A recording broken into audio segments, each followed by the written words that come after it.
Starting. Oh, good. There we are. Hey, how's it going, everybody? Let's see. There we go. All right, much better. Oh, of course, now I hear myself. There we go. All right, so I am fucking bored. And I cannot sleep, so I'm going live. And let me see. I sent out the tweet, so if anybody wants to join me, let me know. We're just going to be talking about, I don't know, whatever. I don't have this well thought out. Let me see live chat. Of course, nobody's in the chat. Probably nobody's awake at this time right now. So let me see. There we go. And yeah, I mean, I think, what is it? It's like almost midnight here. But who knows? Who knows? Maybe somebody will be interested about chatting about something. Oh, we got 2 viewers. So that means that somebody else is viewing this. Hey, Lady Ambrosia, what are you doing up so late? Shouldn't you be in bed, chickie? It is past my bedtime. I can't sleep. What's up, Great A? How's it going? Well, hey, lady, do you wanna be up with me? It's only 11:22. Yeah, I know it's only 11:22. See, it's not that late.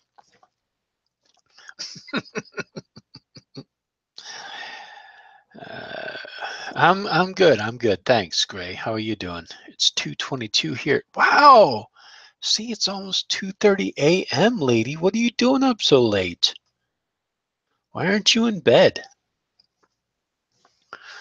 Tomorrow is I know it is a holiday. It has something to do with what does tomorrow have to do with? What is it? Something about Independence Day or something? Yes, that's why I'm still up. Wait a second, that doesn't explain it. You're not explaining why you're still up, Lady Ambrosia. You're supposed to be in bed. Fireworks, exactly. You know, it's so funny. It seems like so many fireworks going off last night. Now tonight it's like silent. Everybody was blowing off fireworks last night. I don't know why I can't sleep, Lady Ambrosia. I wish I knew why. I just I don't know. I just can't sleep. The fireworks are keeping me up. Exactly. See, but it's so funny because there were fireworks going on last night. And like last night I was like, okay, all right, because I have earplugs. So I had some earplugs and I kept them by my nightstand. I was like, well, if it gets too loud, I'll put the earplugs in and I'll be able to go to sleep. But tonight I'm not hearing anything. It's funny. I heard like fireworks like maybe around the time the sun was going down, around like 7, 8 p.m. But then after that, the fireworks died out. So I don't know. But hey, lady, since you're up, why don't you join me? We'll keep each other up. Or we'll put each other to sleep. One of the two. Maybe after talking to me for about 5 minutes, you'll be all like, all right, that's it. I'm going to sleep now. You're boring the hell out of me. I'll be like the sleeping pill for you. Hey, Feathered Therian, how's it going? So I'm also going to be keeping my voice down too. So I don't want to wake up anybody. Let me see. So let me know if you want to join me. Let's see. I sent this out on Twitter. See if anybody tweeted me, twatted me. See if I got any twats. What is going on with Twitter? Nothing. You know, nothing ever happens on Twitter. Nothing exciting ever happens on Twitter. I mean, I could disappear from Twitter for like a year and would not miss a damn thing.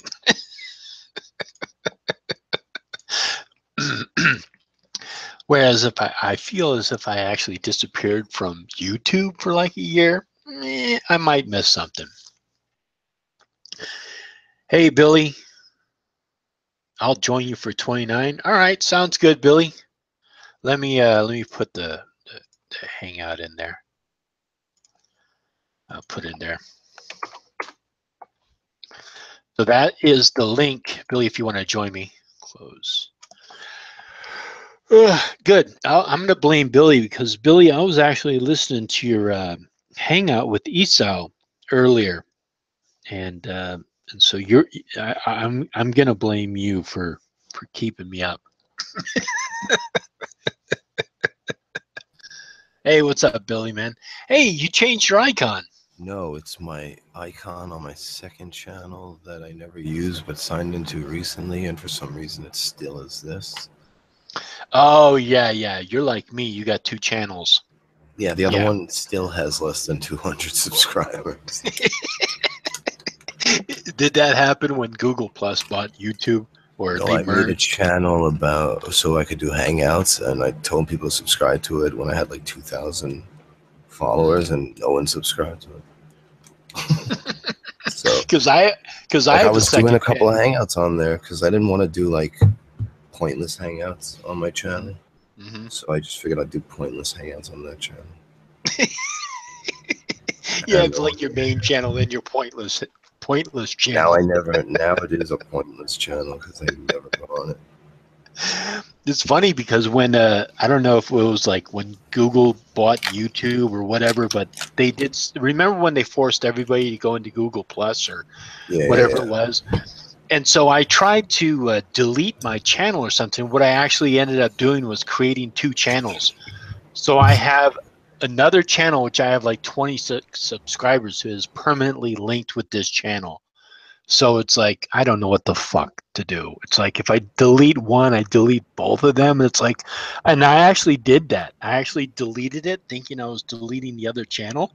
And then I came back to my channel. It's like everything was gone. I was like, what the fuck? Yeah, that's not so weird. It's confusing. I can't change my name on there, like on Google. No, I can change it, but then it changes. Like if I just change, like it asks for your actual name. Right. So if I put my actual name, it makes my channel that name. And I'm like, what the fuck?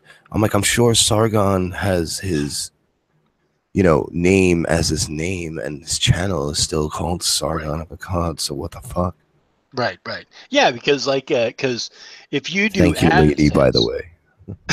Because if you do AdSense through Google through YouTube or Google or whatever, you have to put in like your real name. Well, I'm having a problem. That's for 6 months I haven't been able to put in my info for the IRS shit.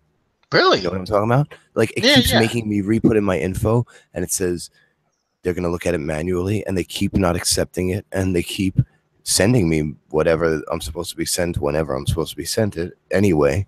But like the IRS knows nothing about it apparently. Like I gotta figure this shit out because I can't change my fucking name on there, and they will not. I sent them 4 messages, no answer. You're not going to get anything. Yeah, no fucking answer. It's pointless to try and contact YouTube about anything. You're not going to get any response. This is through AdSense. It's not even through fucking YouTube, and it's like you're not going to hear anything through AdSense. So how do I go through this? Like, what do I do? Contact the IRS? What do I do here, IRS? Like, I have no fucking idea. I don't know. I mean, have you tried to delete all the information and re-put it in? I tried it. I changed it like 2 times in a day. You can only change it 3 times in a month or 2 months. So I had to stop changing it. I could only try twice. So I got to wait till like the time limit's over, and then I could try twice again, and it's not going to let me do it. Jeez. Did you send my YouTube, like I guess when I filled it in originally, I filled it in as Billy Bong, like on Google. But even if I go to Google, and change it, it doesn't. It shows me that it's my name, but it doesn't change for them for some reason. It's fucked, man. And did you like send an email to AdSense?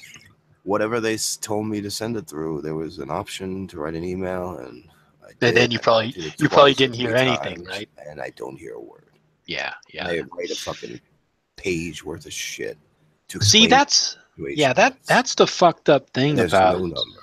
Yeah, because that's the fucked up thing about like this whole internet thing. It's like because they're such a huge, massive company, and there are so many, literally thousands of people who are emailing them. There's no way they're going to be able to respond to anybody. But they don't even care if they did. No, of course not, because they're getting the money. They don't. I mean, the way they're looking at it, they're running ads, and they just don't have to pay you. So it's like they don't even fucking care. You know what I mean? They don't care. It's like, oh well, it's a problem that doesn't benefit them if they solve it. So they're like, fuck it, we don't care. You know. It doesn't help them because, well, it just hurts me, I guess. You know, I'll exactly. get audited by the IRS, I guess, and that'll be the end of it. No, because you won't have any income. I mean, I'm assuming you're not getting any income. I just don't know what they're going to tax me on, you know? Yeah. It's not a lot. There's definitely, it hasn't been. I mean, are they actually putting money into your bank account? Yeah, it's the thing. They allow it to go through to my bank account. Oh. It's so fucking confusing. Well, you're probably, but I mean, you're probably not making that much money. It's I haven't made that much, but it's just like, I don't know. Like, I don't know if I don't know what the amount you have to make is to report it, but they are, what's it called? The point of linking it is so that it reports it automatically, like. Yeah, exactly. So when you do taxes, you'll have to report it manually. I guess. But it's not going to be that much. You know what I mean? I mean, it's not going to be that much. You probably whatever taxes are held by your employer and all that other stuff is you're probably not going to. I mean, unless you're making a lot of money at your job, you're probably not going to owe any taxes. It's probably just, if anything, it's going to reduce the amount of money you would actually get back in a tax return. Because do you usually get money back when you file taxes? Sometimes, yeah. Yeah. Yeah, I don't own a house or anything. So what do you do? Do you rent? Yeah. Mm-hmm. Okay, yeah. So you get like renter's tax, but yeah, if you don't own a home, if you own a home, you really pay a lot of tax. Yeah. Yup. Yeah. Yeah. You're doing up this late. I don't know, man. I can't fucking sleep.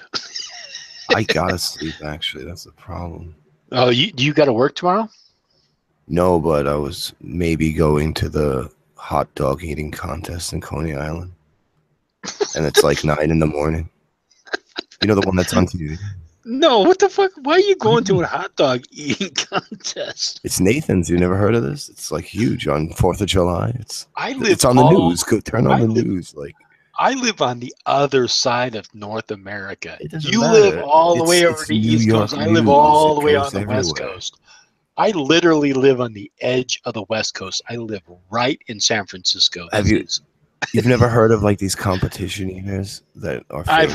I've heard of like hot dog eating contests. Like, have you heard of like the Japanese guy Kobayashi who was like dipping hot dogs in water and stuffing them down his throat? Like he was winning all the contests and whatever. These are like, I don't know, it's big on 4th of July here. I've heard about that, but that's a whole different thing over here in San Francisco. I've never been to it, so so I may just go to it. So are you gonna like enter into the contest? You're just gonna go there and watch people choke on the beach. Yeah, you probably won't even pay attention much to the contest. It's just the beach, a fucking bunch of people, food, 4th of July. Yeah. You know. Do people actually go swimming over at the Atlantic Ocean? Yeah. Yeah. Mm-hmm. It's cold though, isn't it? It can be. Yeah, because I heard like the Atlantic Ocean is so much colder. It's very cold, but it heats up at some point. I haven't been in years. Yeah. Yeah, I can imagine what the beaches must be like in New York. The shit. Yeah, like syringes taken up. And Last time I was in the water, I think a turd floated by, and that was years ago. oh, man. And I have never been back in the water since. You're like, fuck this. It could have gotten cleaner, but I have no idea. I don't care.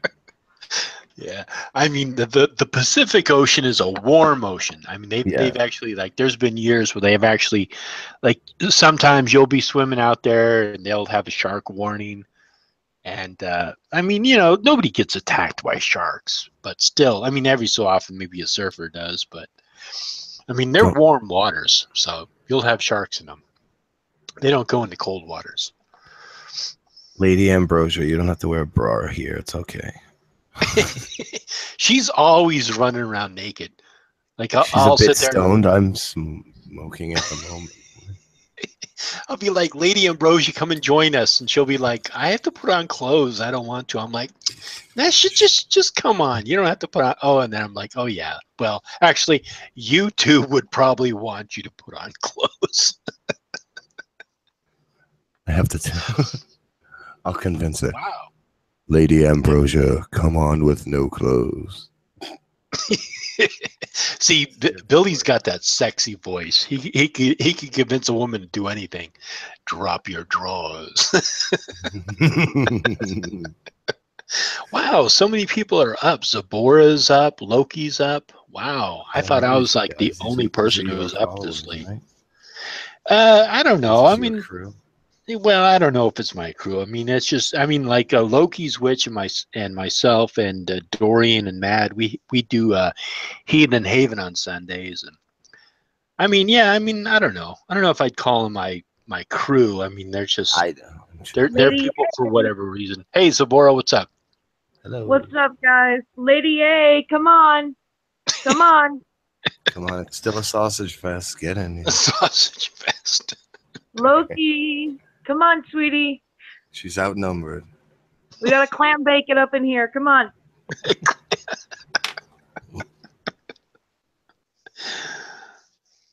Oh, man. So what's up, Zabora? What are you doing up so late? I thought I was the only one who couldn't sleep.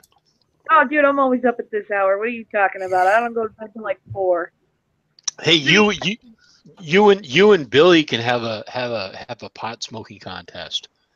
A contest? I'd win. Do they supply the marijuana?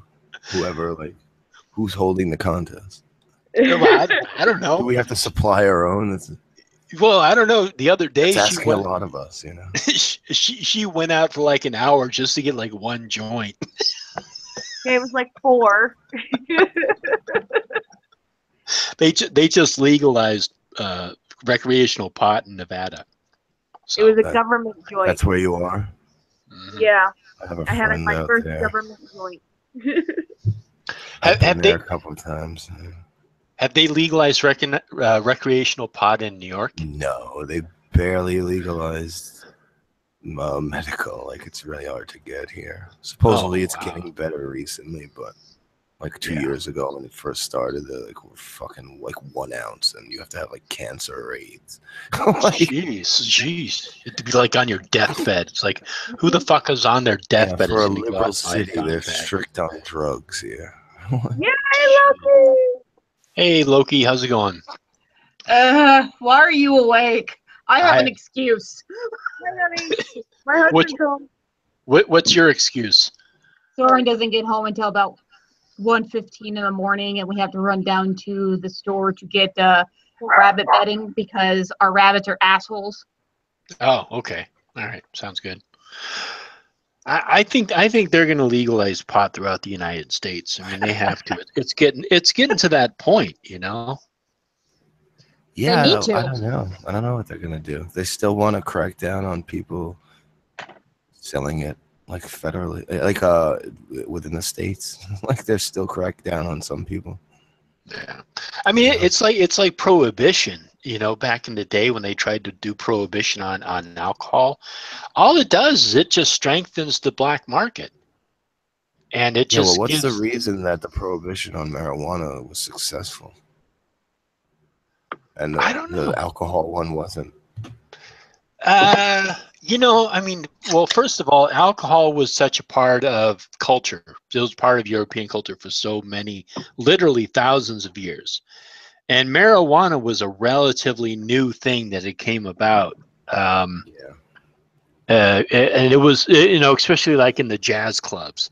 So there was like reefer madness, and they were concerned like white women were going to go into jazz clubs and get high on pot and then hook up with black guys and have little colored babies. Opium dens in the fucking Rome. Exactly. So they had like reefer madness, like, you know, like people were going to smoke pot and just like lose their minds and stuff. And then after that, people were like, oh my God, we have to stop people from smoking marijuana. Yeah, well, I don't know what they're gonna do here, but yeah, I mean, marijuana is like it's compared to all the drugs, even alcohol, it's not that bad, you know. yeah, it's much better than alcohol. Yeah, I mean, you can actually drink yourself to death. You can't smoke yourself to death. I would say it's extremely hard. Yeah, I mean, you would have to, yeah. I mean, has anyone ever heard of anyone smoking pot till they died? Well, the only dangers of it is the synthetic bullshit, or the fact that you smoke too much that you decide to go out and get Taco Bell and then you die of overeating. Right. Yeah, but nobody's actually like died of smoking pot. I don't know if anyone has or not, but yeah, I'm sure the number's small. Yeah, I mean, if anything, it's a related death. Like, let's say somebody smoked pot and got into a car accident or did something, but actually, like, dying from it, I don't know. I'd actually have to do the research, but I highly doubt it. Whereas the people who have died from liver, like overdose of alcohol, yes, I've known people who have died from drinking too much alcohol. Like, they have to get their stomach pumped. Like, literally, they die from drinking too much alcohol. So, yeah. It's fun news. I don't know if it's true or not. I guess it's true. North Korea announces that it has successfully tested an intercontinental ballistic missile. Oh, they've been doing that. Go ahead. I was about to say it's North Korea. They like to put a lot of things out there, but the idea that they did that, it might have been on their own people. So, well, I don't know. I just got 3 sources that just put it out there at the same exact time. Yeah, I mean, I wouldn't doubt it. They've been testing nuclear missiles, and they actually did have they had done a ballistic missile that they were able to test outside of their waters. Intercontinental ballistic missile. According to all of this shit there. Yeah. Kim Jong-un is fucking nuts. Yeah. North Korea's nuts. Why? I don't understand. What's the point of a country just going around saying, oh, we'll fucking bomb these people? Like, for what? With there's no, like, they're not asking for shit in return. Like, you know, they're not trying to negotiate anything here. They just want to pump flare out their chest. I don't get it. Yeah, I mean, that's what it is. I mean, it's a power play. It's like, if you're a country that doesn't have a nuclear missile, it's illegal to bomb them. Like, if someone just does that for no reason, like, yeah, we want to bomb you guys or something, just they should be bombed instantly. Yeah. Well, yeah, exactly. Yeah, but the UN is not going to allow that. And also, North Korea and South Korea are so close. There is no way that you could bomb North Korea without it affecting South Korea. I mean, that's impossible. And also, just international relations. You're just not going to bomb North Korea for no reason. They would actually have to do something. They would have to instigate some kind of a military action. And then even then, we would probably have to take a hit. You have to take a hit. It's just the way international politics work. But I mean, like, let's say North Korea invaded South Korea. We would probably send boats. We would send military boats over there first. And then if they still continued to invade South Korea, then we'd probably send troops over there. The very last thing we would do is probably attack them with nuclear missiles. You don't think they'd strike first with any kind of, like, I don't know, you think they'd be putting in troops first? I think they would.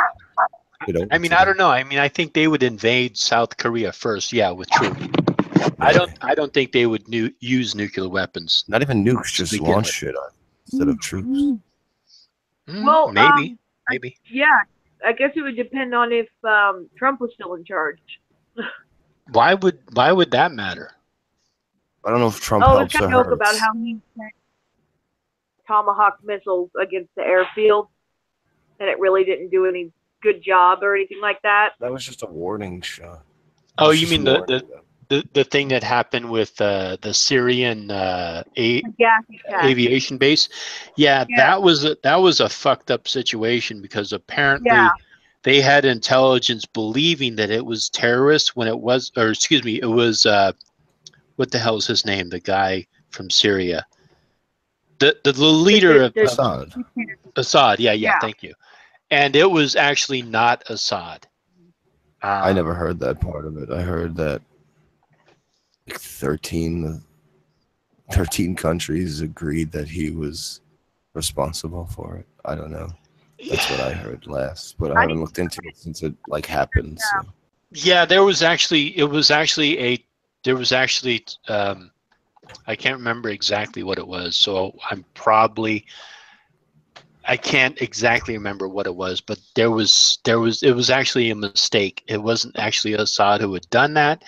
It was actually another group, and the Americans assumed that it was Assad, or the intelligence that was given to the powers that be, like Trump's executive order. But yeah, it was incorrect information.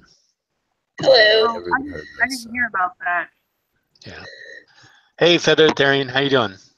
I'm good. It's cool now. Not much. We're just wondering why everyone's up so late and talking about nuclear weapons. Well, it's just the news. I was on a bike and I hear two guys talking about trucks and shit, and I'm like, I'm in the Netherlands. It's illegal here. Yay! You're in I thought you were in Scotland. No, I'm in the Netherlands. Oh, I thought you had a Scottish accent. Oh, thank you. She's like, thank you. I'm just a dumb American. I don't know. All accents sound the same. It's like the language equivalent of chicken. Everything tastes like chicken.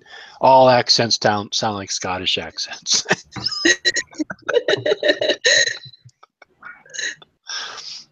So yeah, but I mean, I don't know. I mean, the one good thing about MAD, which is mutually assured destruction, is it's pretty much eliminated world wars. So we don't really have world war conflicts anymore because they would come down to nuclear weapons, even though we still use ground troops and try to occupy lands, but pretty much wars have been eliminated, like world wars. We'll see.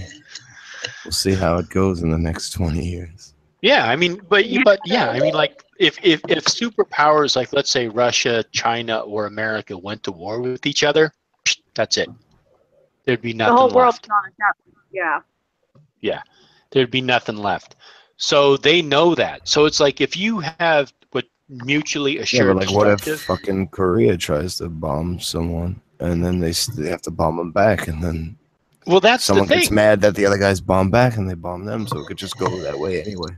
Yeah, but that's the thing. Like, let's say, okay, for example, let's say America has 1,000 nuclear missiles, which I don't know how many we have, but let's say we have 1,000.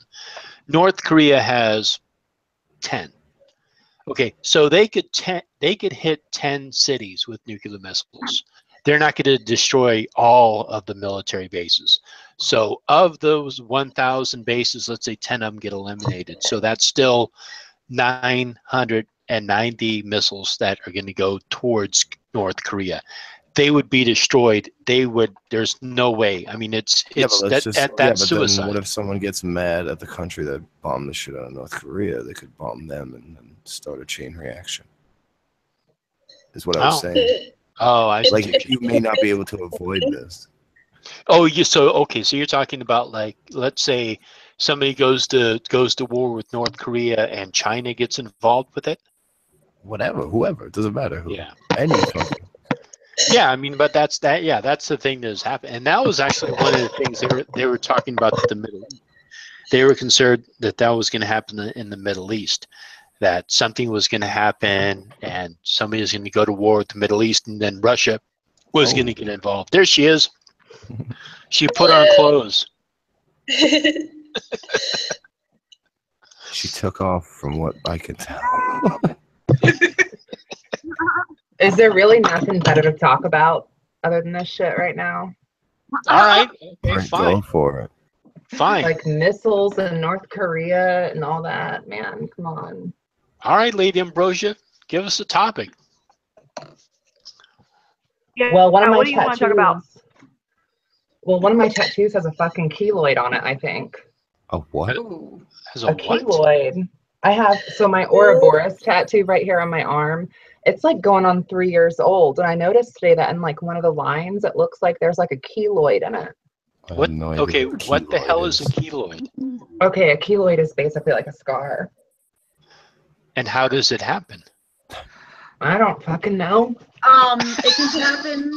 It can happen from the skin didn't take to the tattoo very well, and it probably happened around the early stages of it.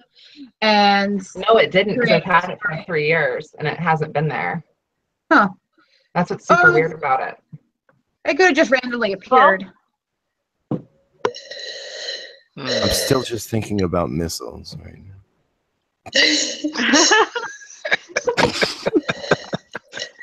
I'm sorry, I couldn't help myself.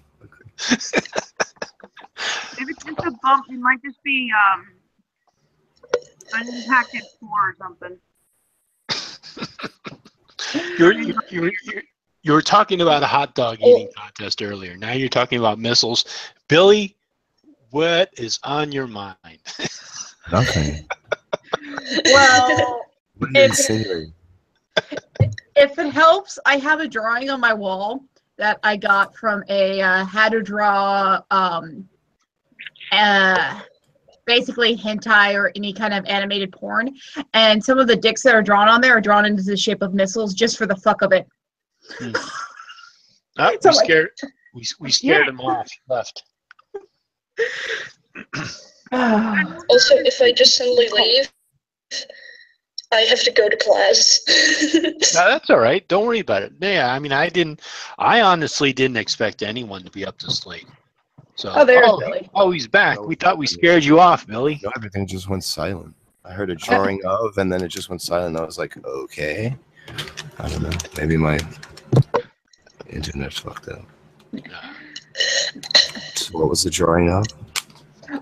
It's of a rocket penis. Oh, okay. Hey, I didn't say penis. I just got out of the shower. See what she's trying to do here? It's not I'm me. like- It's not my fault. I'm playing in Paint, so that works too. So Laura, what? why are you so quiet? Why am I quiet? Yeah, are got you food eating in my mouth. something? Oh, Yeah. you bitch. You bitch. The only time I shut the fuck up.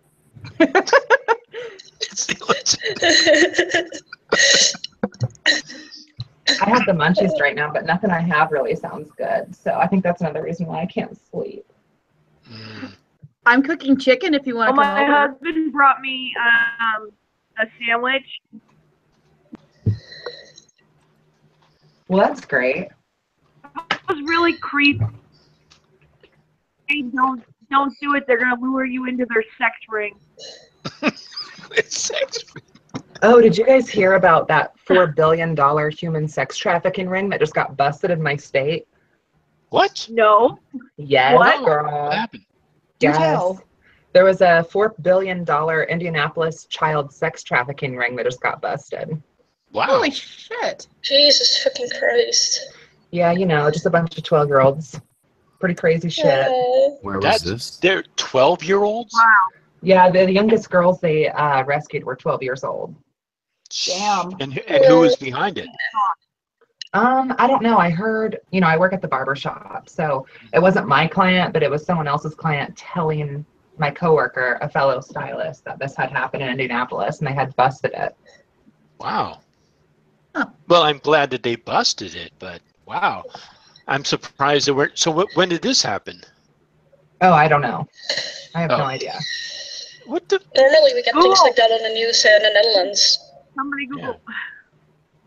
For some reason, the news really likes stories like that here, and we get a lot of it, so I'm surprised I haven't heard of it.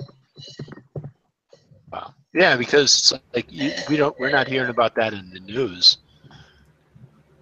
Where did So- Zipporah go? I don't know. People are There she having is. problems with the internet. You thought she was from Scotland?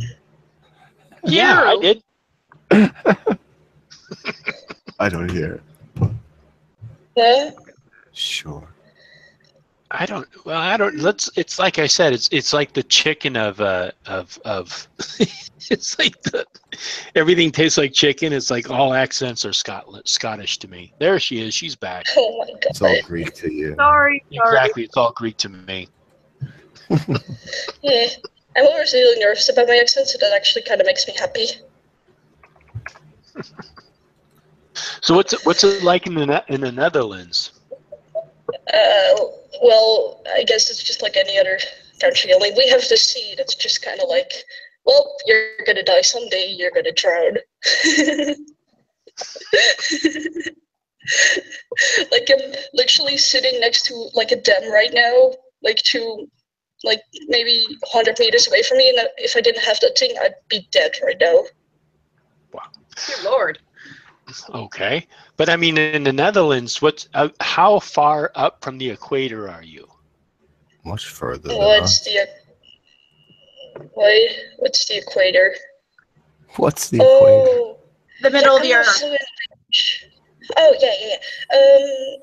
Pretty far up. I don't exactly know, and I don't have topography anymore. So I was just curious, like if What you goddamn have latitude are you on? what kind of a crazy latitude are you?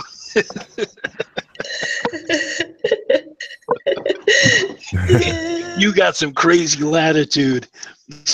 How dare you not know your own latitude? Longitude. So, because somebody asked me to Google this, How many knots I- away are you? Sorry. I found the sex trafficking ring. But you know what's really great about the Netherlands, where I'm sitting right now? Like, there's 300 meters away from me, there's a coffee shop, actually at a place where you can buy drugs, and 200 meters away from, less than 100 meters away from that, there's a church, and I'm in school right now, so there's literally like, what the fuck? This was in Indianapolis. It's like, Yep. it's Yeah. like kids But what about who their are over sex 18. Yeah, it's the link that Loki put in. Let me see if I can share it so people can. I mean, I'm glad that stuff like this is exposed because this shit Yeah. is. Well, $5 now. UCTV is going to blame pagans for it. We do have a pretty yeah. large pagan community out here. Mhm. Yep. We do have Uh-oh. that. It's totally us Don't pagan tell them Satanists. that. This chat right now, I just can't even handle it. What's going on in Where- the chat? I just can't handle it. I can't even with it. Why? What's going on? What's so bad? They're asking for You me. talking about the food? They're asking for you, I think Billy. so. Man, you're just a Mac. I don't know about that. I'm telling you, it's that voice. That's what it is. It's because somebody thumbs down your video. Oh, people thumbs down my video all the time. Yeah, That's- I don't even trip on that. It's probably It's like- psycho. Who cares? So they thumb it down. I don't give a. It's not like it doesn't do anything to me. Who's sub to are you sub to what's her face? I forgot her name. The chick in the middle all the way on the right. Oh yeah, what's her face? Yeah. I'm subscribed to what's her face. What are you See, talking about? The picture you just brought up. The middle right. The middle channel. right. You brought up a channel, no? You brought up it was a screenshot, no? Who's screen sharing? I'm not. I'm See, trying Why to. Loken is? Here it is. Is no one There it else is. seeing what I'm seeing? Or I see it. Don't worry. Why Loken? Yeah, I'm trying to present the article. feminism? LOL. That's what show. That's what. Feminism, LOL. Doesn't matter. It was on that other YouTube screen. All right, I'm just gonna stop doing that. Feminism, LOL. Forget it. No, Okay. you're lost. You're way lost on this already. So you're just digging a hole deep. Just, I'm like completely confused. I was hoping Carrie would get in here, and then Jamie's in here too, because Jamie's a neighbor of mine. We live in the same general vicinity. I don't want to dox her, but she lives. You know. Already have. She lives in the western part of the United States. I live in the higher state than you, literally and physically. Yes, and Loki lives in the northern part of the western part of the United States. We're And I don't want almost to dox her Canada. either. I'm to the left of Liloken. Yes. She's like left of center in the United States. Left. Which was Mm-hmm. left. I just live in the armpit of America. It's fine. Everything's Armpit of America.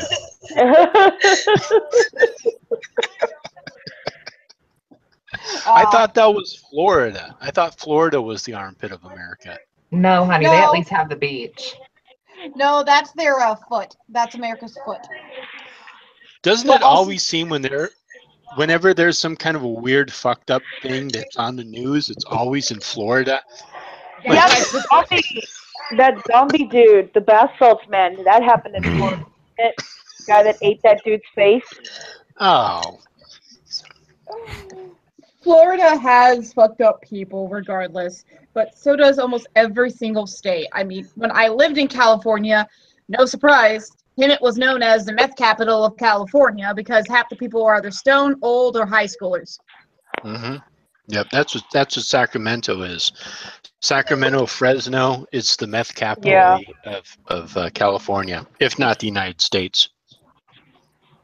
Yeah, definitely.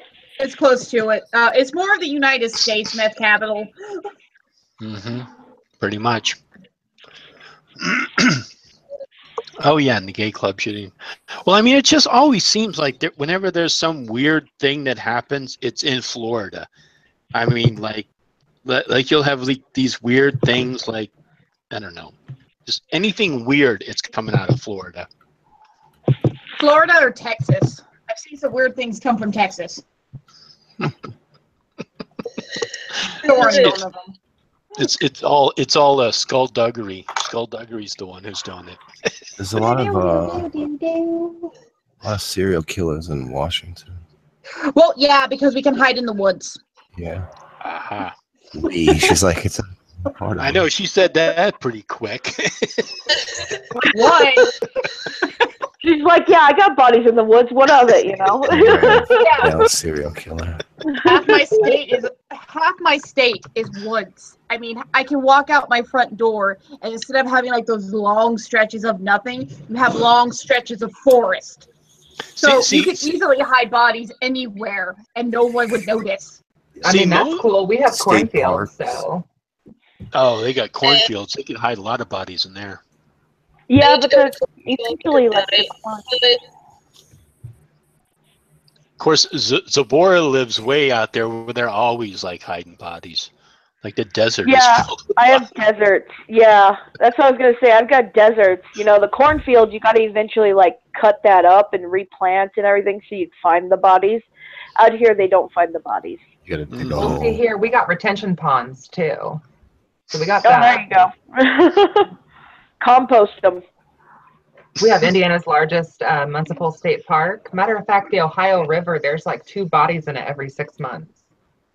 Wow. We don't talk about the Colombian. Nothing else better to do out here, y'all, than kill each other. Well, we do have a. Sorry. We have cornfields, Indy 500, I guess NASCAR, more cornfields, soybean fields, and a and lot of teen racism. pregnancies. Yeah. Yeah. Teen pregnancies. And a lot Yeah. of teen pregnancy. That's because there's nothing else to do out there except fight and fuck. Yeah, that's what it is. Fighting and fucking. Yeah. Well, at least you guys have people. We have a county down here called Washougal that the biggest joke is there's only 2 things to do down there, meth and sheep. Oh, damn. I'm not kidding. Wow. Can you do both? Can you do meth and sheep? I'm pretty sure most people that are doing meth are doing the sheep. That's what I was going to say. Most people doing the sheep are probably doing the meth too. Right, exactly. I would hope so. I mean, hell, I work with 2 meth heads. Technically 3 meth heads. We had 4, but 1 finally killed over of cancer. I feel bad for him, but What an hard odd life. statement to make. See, Oh, come Well, on. I'm finally healed over from meth. meth heads are scary because when they get paranoid, they're just like, there's no way you can reason with them. They completely lose Yeah. all sense of reality. Yeah, it's bad. At least my meth heads at work, instead of going all crazy and psycho on people, they go crazy, psycho, and clean.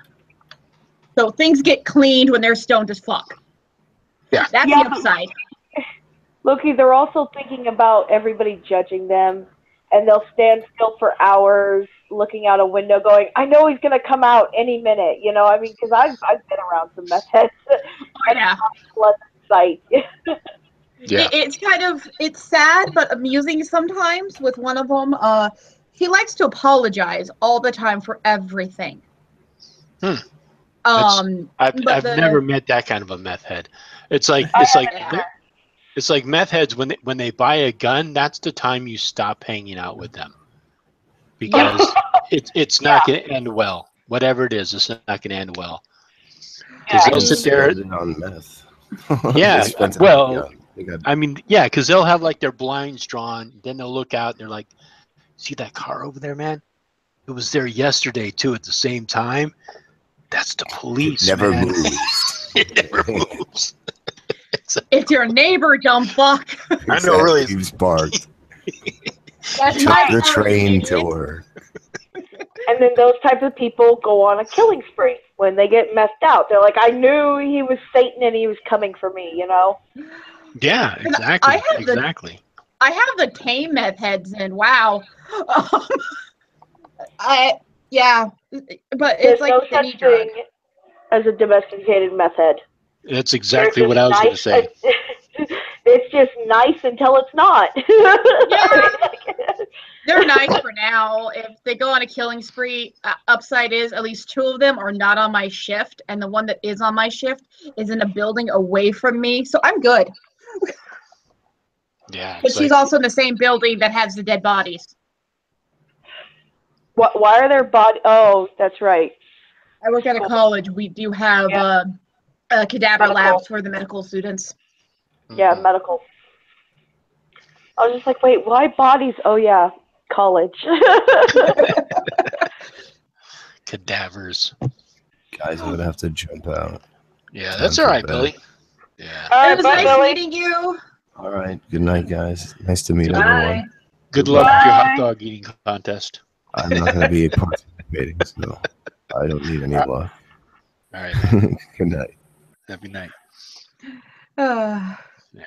Billy's got a good channel. I don't know if anybody's ever checked him out, but he does a lot of videos on Islam and stuff like that. And he's got a good channel. If you ever check him out, it's called Billy Bong. Yeah, I don't think I've ever seen it. Yeah, I just like his Yeah. voice. That's all. Yeah, I'm he gonna have to has. go Yeah, there. he has that. Yeah, he has that deep, sexy voice. he has that narrator quality. Yes. If that's what you like to call it, Loki. That or that perfect porn Narrator voice. voice. I don't know which.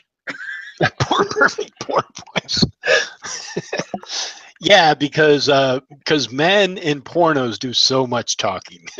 Oh yeah. Did you order a pizza? That's about it. Unless it's anime, and then it's really, you think the guys are girls, but that's normal. I watch way too much weird shit on TV, okay? You should know this by now. We've talked. Why are we talking about Japanese porn? How did we get? How are we not surprised? Why does it always wind up at porn? Don't you mean why aren't we talking about Japanese porn? Yeah, tentacle monsters. That's my kind of thing, you know. I don't know who's really into tentacle porn. I don't know, but somebody's into a lot of that. They think Loki that. is. No, Loki's into that. I'm into a lot of weird shit, but not that. But no, apparently somebody has a fetish for Cthulhu. So. Somebody has a fetish for what? Cthulhu. Oh, Cthulhu. Oh. Yes. Cthulhu's gonna destroy that pussy.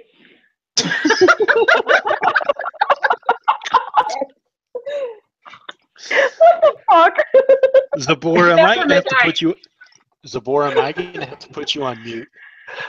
Yeah, I'm gonna go sit in the corner for a while. Zabora always comes onto my channel and starts talking about something, and then later on YouTube contacts me. Get this email. We were monitoring your hangout the other day, and some Zabora lady was on your channel talking about this or doing that or flashing this or flashing that, and we're gonna have to give you a strike, community strike. We can't have nice things. It's me. I know, really, exactly. This is why my channel can't have nice things. You hang out with me. Oh, at least it's not my fault this time. Yeah. Yeah, it's usually shit.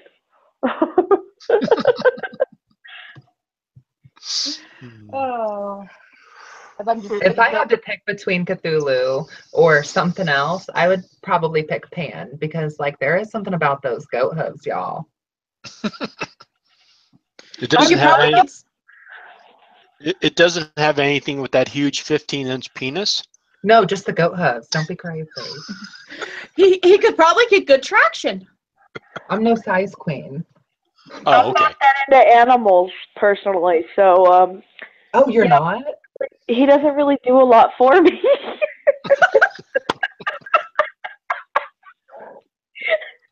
I just think those hooves. Listen. I just think those horns could come in handy. I'm just saying. Well, yeah. Oh yeah, I agree. I'm just saying, you know, he's not my type. Something to grab onto, huh? Yeah. Well, none of this topic is surprising to me because this is coming from the person who dresses up as a candy corn colored fox and goes to furry conventions. Not for the porn, but for the fun. And for the porn. And for the porn. Okay, yeah, we buy the porn too. I'm not gonna lie, we have some furry porn. So you know you're a fur. So Loki, are you a furry? I'm a furry, but not the sexual deviant furry. I'm the furry of I put it on to help with some public anxiety. Believe it or not, I may come across as very out there with you guys, comfortable talking with you guys, but get me out of the real world around people that I don't quite know or a large group of people. I go silent and I try to find the closest corner to just hide in. Oh, okay. So you kind of use it as like a way to deal with social anxiety. Yes, okay, actually. Okay, but it's a lot. But it's not like a fetish. It's not No. like you actually. Oh, okay. Because I've always wanted to talk to somebody who's like an actual brony, like somebody who actually like gets turned on by dressing up as a furry animal and engaging in furry stuff. I could probably find 1 or 2 people. Okay, cool. Yeah. I mean, Um, I wouldn't call myself a furry necessarily, but I've totally worn like one of those collars with the jingly bells on it and a pair of kitty ears one night. Oh, okay. Nice. That's just fun. Are you kidding me? Yeah, that's like fantasy stuff. Mhm. Well, another thing out there, like I believed I touched on at one point, was like the puppy and handler community. The getting into Mhm. your own headspace. Sometimes you use the leather mask. And it's not always used for fetish play. Sometimes it's also used to cope for therapy reasons. So, I mean, a lot of things that people look at as fetish can also be looked at as coping mechanisms. Yeah, But- because there's one sect of like the BDSM community. There's like a far sect of the BDSM community where they get into the dominant masochist part of it, so that somebody literally has control over someone to the extent of it goes beyond just the bedroom. Like Oh yeah. they control everything about their life, and they allow that to happen. And that I always thought was like really, I mean, it to me it's a little disturbing, but it's also fascinating because it goes beyond just the bedroom. Yeah. know? That's known as a master servant type of relationship. Right. And Exactly. I am part of the BDSM community. I'm part of the leather community. I'm part of the furry community because, hey, guess what? It doesn't bother me. And I find interesting in a lot of things. But I have seen some of those relationships. I've seen good examples of it. It actually helps some people to have that kind of ordered structure in their life. Mhm. And I've seen the abusive side of it too. Some people let it become abusive. And that's all you ever hear of is the abusive side. Well, that takes But the structure, that's going to take a lot of trust to be able to give up like that amount of yourself to that other person. Yeah. it's the ultimate trust. Yeah, exactly, Zabora. But I also like it, in the context that this person was sharing this information with me, it also sounded like the person who was dominating her sounded like that person, I don't know if it was a he or she, was actually taking advantage of them. I mean, I don't know. I mean, it's just yeah, I agree with you. I think it does take a great deal of trust, but it also seems like there's also on the flip side, somebody could also take advantage of it too, you know? Oh no, I agree. I'm just saying, like, that's freaky. I don't think I could ever really enter into that kind of a relationship. To surrender myself completely to another person and have them dominate my life like that. Yeah. There's definitely the potential for abuse there. I definitely see that, and that's kind of scary to think about. But like, I was just thinking, like, how brave that person kind of is too, to let somebody else do that, like that trust, you know, like that's what I would consider bravery. Yeah. Well, trust is a big factor in these relationships. And I mean, I've seen, like he said, I've seen the good of it where it helps the people. And then I've seen the bad of it. And I've seen people in those relationships, the aggressor finally actually going to jail when they push it too much. Mm-hmm. And sometimes you see people that swear by the lifestyle is the best thing that ever happened, and some that swear it's the worst thing that ever happened. I mean, it's even like the swinger community. You have the good with the bad. It's with any kind of group. And I'll be right back. I gotta go check on my chicken to make sure it's not burning. Okay. All right. Sounds good. So, Logan, I wanted to ask you, actually, a friend of mine had contacted me about that Emily Stevenson person. Mm-hmm. I was actually talking to Lady A about this too, I think. But we were wondering, do you think she has like a crush on you? I have no idea, but I have no idea, but it just sounds like, like the latest video I saw of her, to me, she's getting to a point where she's losing touch with reality. I mean, she's like thinking that I have like some coven of groups of people that are going after her, and I mean she's just I don't know what it is, but she's definitely obsessive. I'll say that much.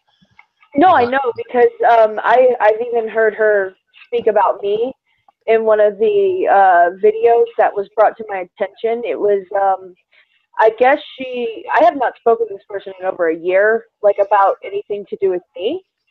And she mentioned that I am not an Egyptian polytheist. I never claimed to be that I'm aware of. And I've certainly never spoken to her about it. But yet she has claimed to have proven to me that I'm not an Egyptian polytheist, which is just an amazing thought process. I'm like, okay, you proved to me what I believe. Great job. Really? Yeah, no, I agree that she really does seem to be like losing touch with what is real and what is not. Because Exactly. I don't remember attacking her outside of after she has attacked me. Yeah. Hey, Rosalind, how's it going? Welcome. Good, thank you. How are I was you? really shy. That's I all didn't right. know if I would join or not. That's all right. Yeah, I mean you're welcome to join. No problem. Don't worry about it. I just couldn't sleep, so I decided to have a late night hangout. So. No, it's cool. Cool. So how did you stumble into this chat? Just refreshing my subscription page and I saw you're live, so click. Okay, cool. have you seen my videos before? I subscribed when I saw you in ladies chat, Oh, okay. but I Oh, haven't good. really like checked them out or anything, to be honest. Okay. Oh, okay. So you follow Lady Ambrosia? Yeah, I found Lady from Ancient Egyptian Magic. Oh, okay, cool.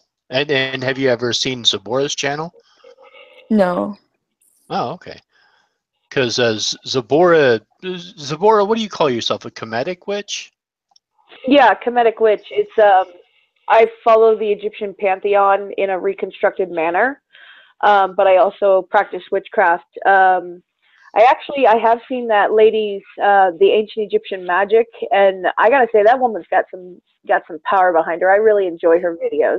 I agree. She definitely has a lot of power. She's got some real spirit behind her. And what's the name of her channel? Ancient Egyptian Magic. Ancient Egyptian Magic. I don't know. Has she put out any videos lately? Yeah, she does a lot of live streams. Yeah. Oh, I gotta make sure. I gotta see if I'm subscribed to her. Yeah, that's her username. It's just all one word. Yeah, she's got some interesting video topics she talks about. Like she does talk about, she kind of rants a little bit at times, but she kind of came into my life when I was experiencing some stuff, and I kind of took that as a sign. So Okay. I'm very grateful to have found her channel through Lady Ambrosia as well. And it's Ancient Egyptian Magic, one word. Yeah, I put the link in the Hangout if you want to. Okay, yeah, cool, thanks. Yeah, put it in the chat, in the live stream, and I'll put it in I'll post it into the chat. Okay, cool. I just subscribed to her now, because I thought I was subscribed to her before, but I guess not. Yeah, she did a live stream with Lady, and that's how I found Lady.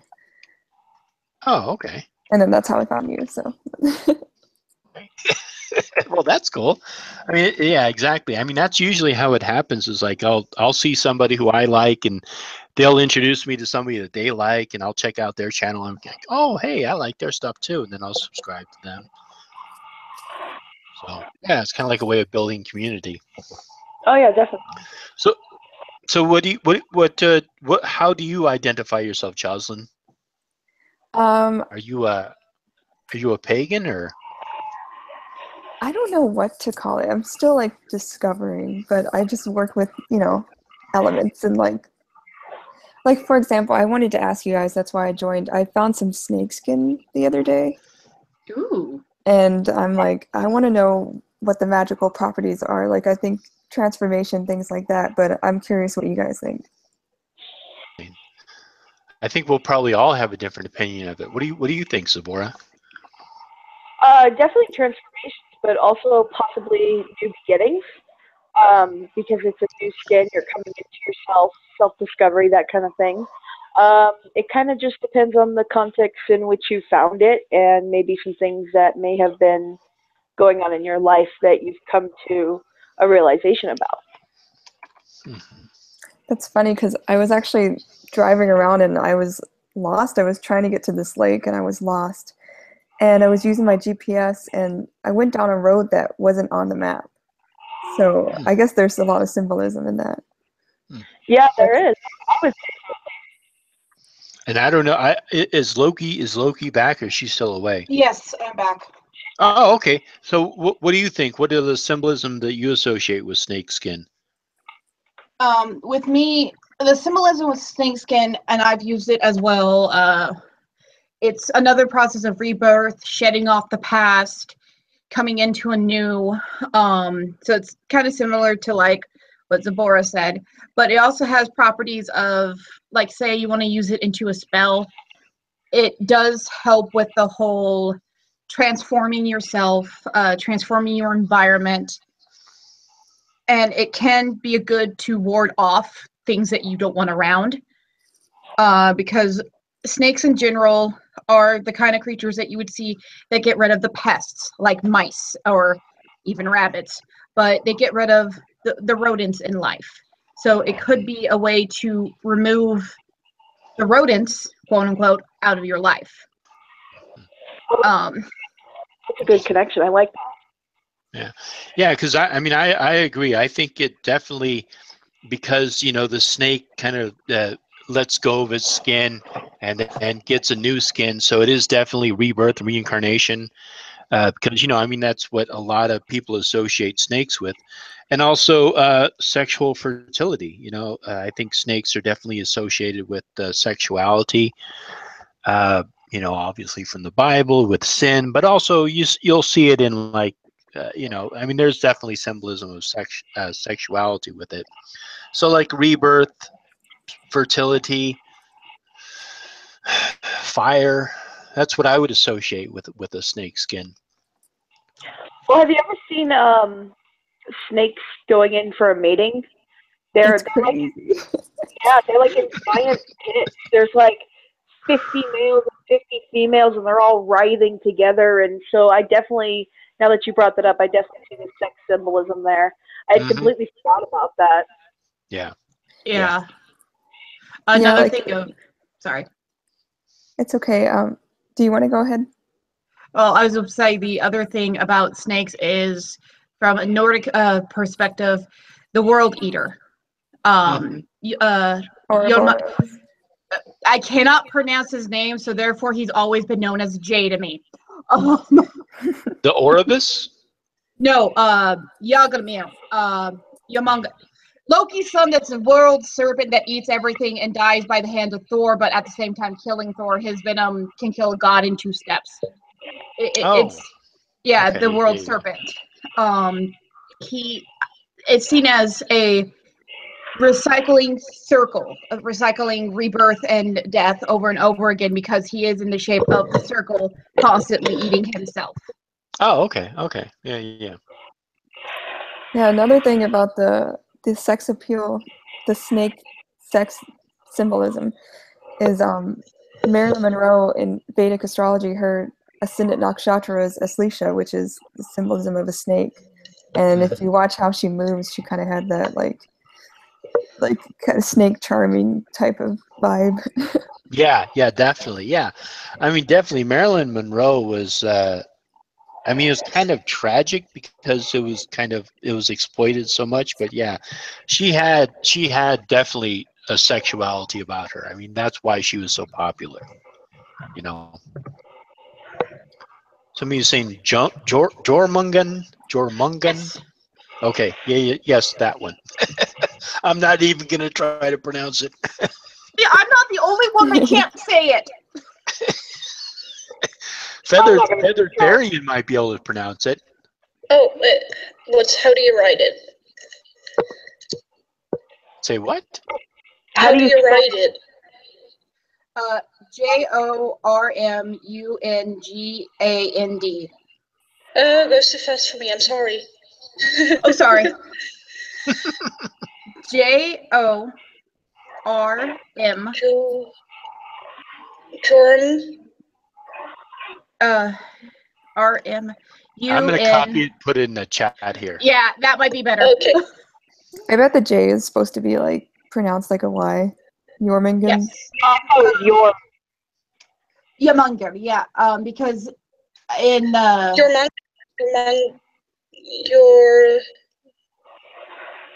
Mungand. That's your Mungand. That's the most German I can make of it. Yeah. It's German, German to Norwegian in knowing, and even Icelandic pronounces it a lot differently too. So Yeah, because I don't know the origin of the word. I'm assuming it's probably Icelandic or Norwegian. Hey, I have my Nordic magic book. Maybe I should look it up. Might be in there. There might be a pronunciation or something like that on a wiki page. Actually, the pronunciation's also in here too.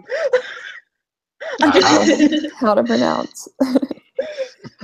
Have you guys ever came across, like, if you Google how to pronounce something, you'll come across like this one channel on YouTube where they pronounce it intentionally wrong? like Marilyn Monroe is like Marilyn Monroe. I don't know. I always try to pronounce words correctly, but I mean, I did this video on the Irish Ohm, and Zabora's friend, this guy who knows Gaelic, he came on. He's like, "No, you're pronouncing all of it wrong." All this stuff, and I was like, "Well, you got to have a hangout with me and teach me how to pronounce it correctly." So there's how you pronounce it in the hangout. You can try it. Your Nungan. Yamanga. I got really confused. I'm always really confused by English words, to be honest. Like, you guys write island so pretty, and then you don't pronounce it that way, and it's like, what? Yeah. That's because English is a mutt language. It is made up of so many. It doesn't follow the same rules. That it just doesn't have consistent rules. It's just a mutt language. Honestly, believe me, if you speak Dutch, English is like, yes, please, it's so consistent.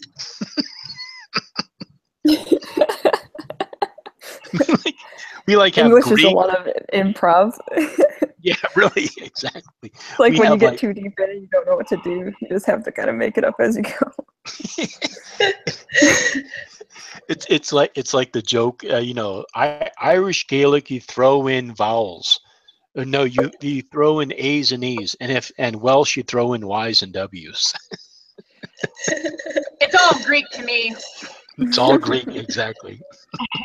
Only if you throw in vowels, because they would only write their consonants. Maybe stop that. Sorry. What the hell? She hit on mute by mistake. Oh, okay. Sorry, my husband was laughing at a funny video I did earlier. Oh, okay. But I'll admit, I get confused by a lot of the Old Norse pronunciation of a lot of things. Because you have Gerard, or Gerardia. It's like, how many names does Thor's mom need? But we also know her as Mother Earth. Mm. And her name also means yard. So fuck. Has anyone come across any kind of information about the Earth being male? I haven't. No. I think the Earth is both. I think it's like the duality. I don't work with female and male, so I can speak about that. I think it could be either or. Well, what I mean is like it's in Egypt, Geb is the Earth. He is Father Earth, and we have Mother Sky. So I was wondering if anybody nobody else had heard about any kind of representation of being male. Now is Mother Sky, is that Newt? Newt, yeah. Newt. Okay. Okay. Huh. Interesting. And that's actually his sister too. Okay. Dad helps him get it on. Yeah, I mean, I don't know. I mean, for myself, when I look at the symbolism, like if I look at the earth, I mean, the earth goes through cycles and then it gives birth to plants, it gives birth to everything, and then the animals live off of that. I don't see that as a very male trait. I don't see birth as a male trait. I would say like the sun, definitely I could see as a male power because it fertilizes, it gives life to the earth. But I couldn't, I would have a hard time relating to the earth through a stereotypical male energy. It would be difficult for me to do that. I think that if I had to choose like between like the earth and the sky, and I had to classify one as male and the other as female, I would probably do it as the earth is male and the sky is female, because the sky has the cosmos and all the mysticism, and the earth has like the structure and, you know, the basis of, you know what I'm saying? Not really. I mean, why would, I mean, I'm just curious, why would, what aspects of the earth do you think are masculine?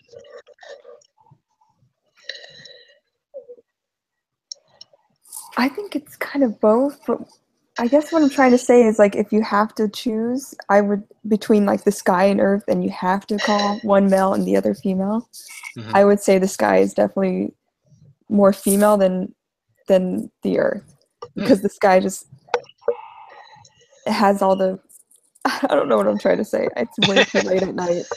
That's okay. That's okay. That's all right. I mean, I was just curious. Oh, okay. Someone in the chat says rock and dirt. Yeah, that's what I was going to say. I think the Egyptians saw the earth as male because they saw the strength of the ground. And True. Because it is the cycle of life and death. And Osiris represents the cycle of life and death because he was killed and came back.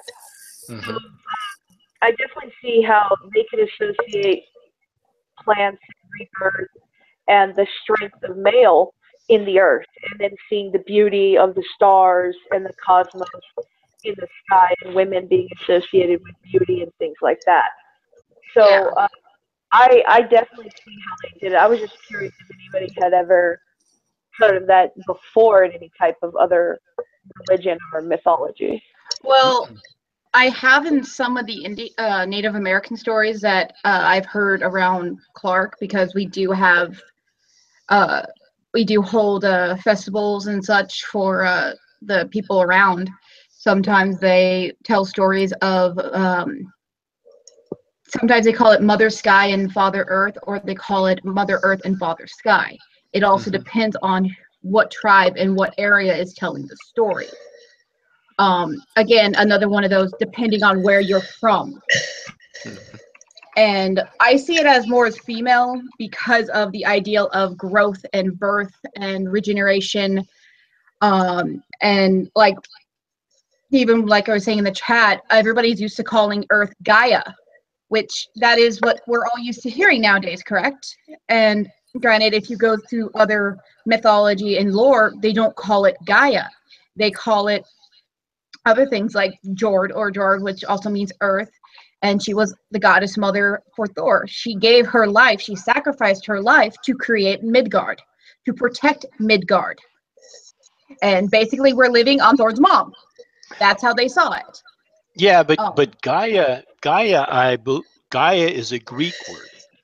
Yeah. That was a Greek goddess. And so at the time, I don't think that the Norse people or the Icelandic people would have known anything about the Greek goddess. So you know what I mean? I mean, those are two completely different cultures, two really completely different time periods. But Two. I mean, more nowadays we associate the Earth with Gaia. Mm-hmm. Back then, it's every culture had a different name for it.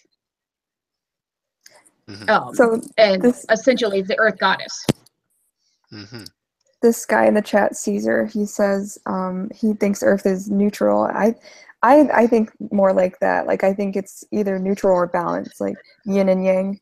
Because, I mean, you have things like the desert, which would be more yang, and then you have like Hawaii, which is more yin. So I think there's definitely both at play. So I can see how different cultures would lean towards one, and it depends on what they're comparing it to and their perspective. Yeah. Yeah. And also I the can- region. I mean, like in Egypt, it's really, I mean, it was kind of dry, even though they had like the Nile and everything, but I can see how they would say it's more masculine because, like you were saying, like the structure and the strength. Yeah, I mean it's really subjective. I mean it's really how you associate it. I mean it's also how we project. I mean we are all perception. It's our perception of things. So we can perceive masculine or feminine qualities upon something. You know, that's our perception. I mean, I don't think, like, if you strip away everything, the Earth is just the Earth. You know, it is male and female itself because it essentially fertilizes itself and gives life. So I mean, it's sort of it's like its own little system within itself. You know. That is true. Yeah. That makes sense. But especially like Egyptian mythology, because they have the Nile, because the Nile, a certain time of the year it comes and then overflows and it floods, and then other times it retreats and the water goes away, and so then it's like then the fields are no longer fertile, and so then the story of Osiris comes into it, and I'm sure Zipporah knows more about this, but you know, he was killed and all of his parts separated except for his penis, and then Isis found his penis and used the penis to resurrect him. Oh. Not quite close. Yeah. A lot of mythology is weird, no matter which culture you look at. True that. I don't know if it's weird. I think it's just how we perceive it today. You know. True. It's just like fairy tales. So symbolic. It's all symbols. Yeah, exactly. Really, it's all symbols. Yeah, that's what Loki was kind of talking about earlier. It's a way to interpret the world. Exactly. I was just saying this earlier because someone on Facebook was talking about the 13th astrological sign. Have you guys heard of that? Oh Yes, I yeah, have. the one that's supposed to take over mine. No, I'm a Sagittarius. End of story. Hey, same. That's what I'm saying, and she was really adamant about it, and I said, you know, I think it just goes to show that, like, if you can get an accurate reading, including the 13th sign, then it just really shows that, like, it's all based on your perception and how you identify the world, how you, like, define the world with those symbols. Because, I mean, I've broken down my chart, like, so deeply, like, you know, making that different houses, the ascendant, and doing all this crazy stuff, and getting really deep into it. And if I incorporated the 13th sign, it would just throw everything off for me. But she can, like, live with it and still interpret things with it. So it just goes to show that it's the goggles you look through the world with. Now, if you okay, so what would be is it the 13th house? Is it a 13th sign? I did ask about that. I was like, so is there supposed to be a 13th house? Because it kind of No. throws everything off, like the oppositions and everything. Right. Oh. Can I say something about this? You guys hear me, actually? Yeah, Yeah, we can hear yeah, you. we can hear you. Okay. Well, basically what it is, it's when we documented all the signs, it was like really back, and the stars move and everything. So It's supposed to replace one of them. It was supposed to take over Sagittarius. What it was going to do was to remove Sagittarius completely, and they never did. Wait a second. So Sagittarius is one of the 12 signs. 12 original, Yes. So why would it be a 13th sign then if it was going to take over Sagittarius? I'm gonna send you guys, because I calculated my birth chart with like apparently the 13th sign included, and it just looks so weird on the wheel. I'm gonna send you guys a link. Because it hasn't totally overtaken it yet, so it's just somewhere in the middle. So right now it's the 13th sign, but when it overtakes it, it's like the 12th sign. So there's not going to be any more Sagittariuses? Okay, That's really weird. I'm missing something because I'm not understanding what is the 13th sign then. It's called it starts with an O. Yeah, I don't know how to. I can look it up right now. Ophiuchus. Ophiuchus? Ophiuchus or something. So from the point of view of the Earth, and this, of course, astrology is based upon a geocentric model of the universe, so that all the planets travel through the 12 houses, and each one of those signs makes up the 12 zodiacs. So if there's a 13th sign or a 13th house, it would have to adjust all the other ones. So if you're saying it replaces Sagittarius, then we would still have 12 signs and 12 houses. Originally, it was supposed to replace Sagittarius, and then people were like, well, we can just add it in instead. And what it does, though, is shorten up all the other signs. So, like, my sign would no longer be Sagittarius. I'd be pushed into that one. Somebody in the actual typing chat on the video did type in the word. The thing is a lot of astrological a lot of the people in most of the communities look at it and go, no, we're not adding this in. We're not disrupting how our charts are already flown. And somebody's like, well, it only affects you if you were born after this year, a certain year marker. But a lot of people are like, no, we're not even going to acknowledge it because it throws everything off.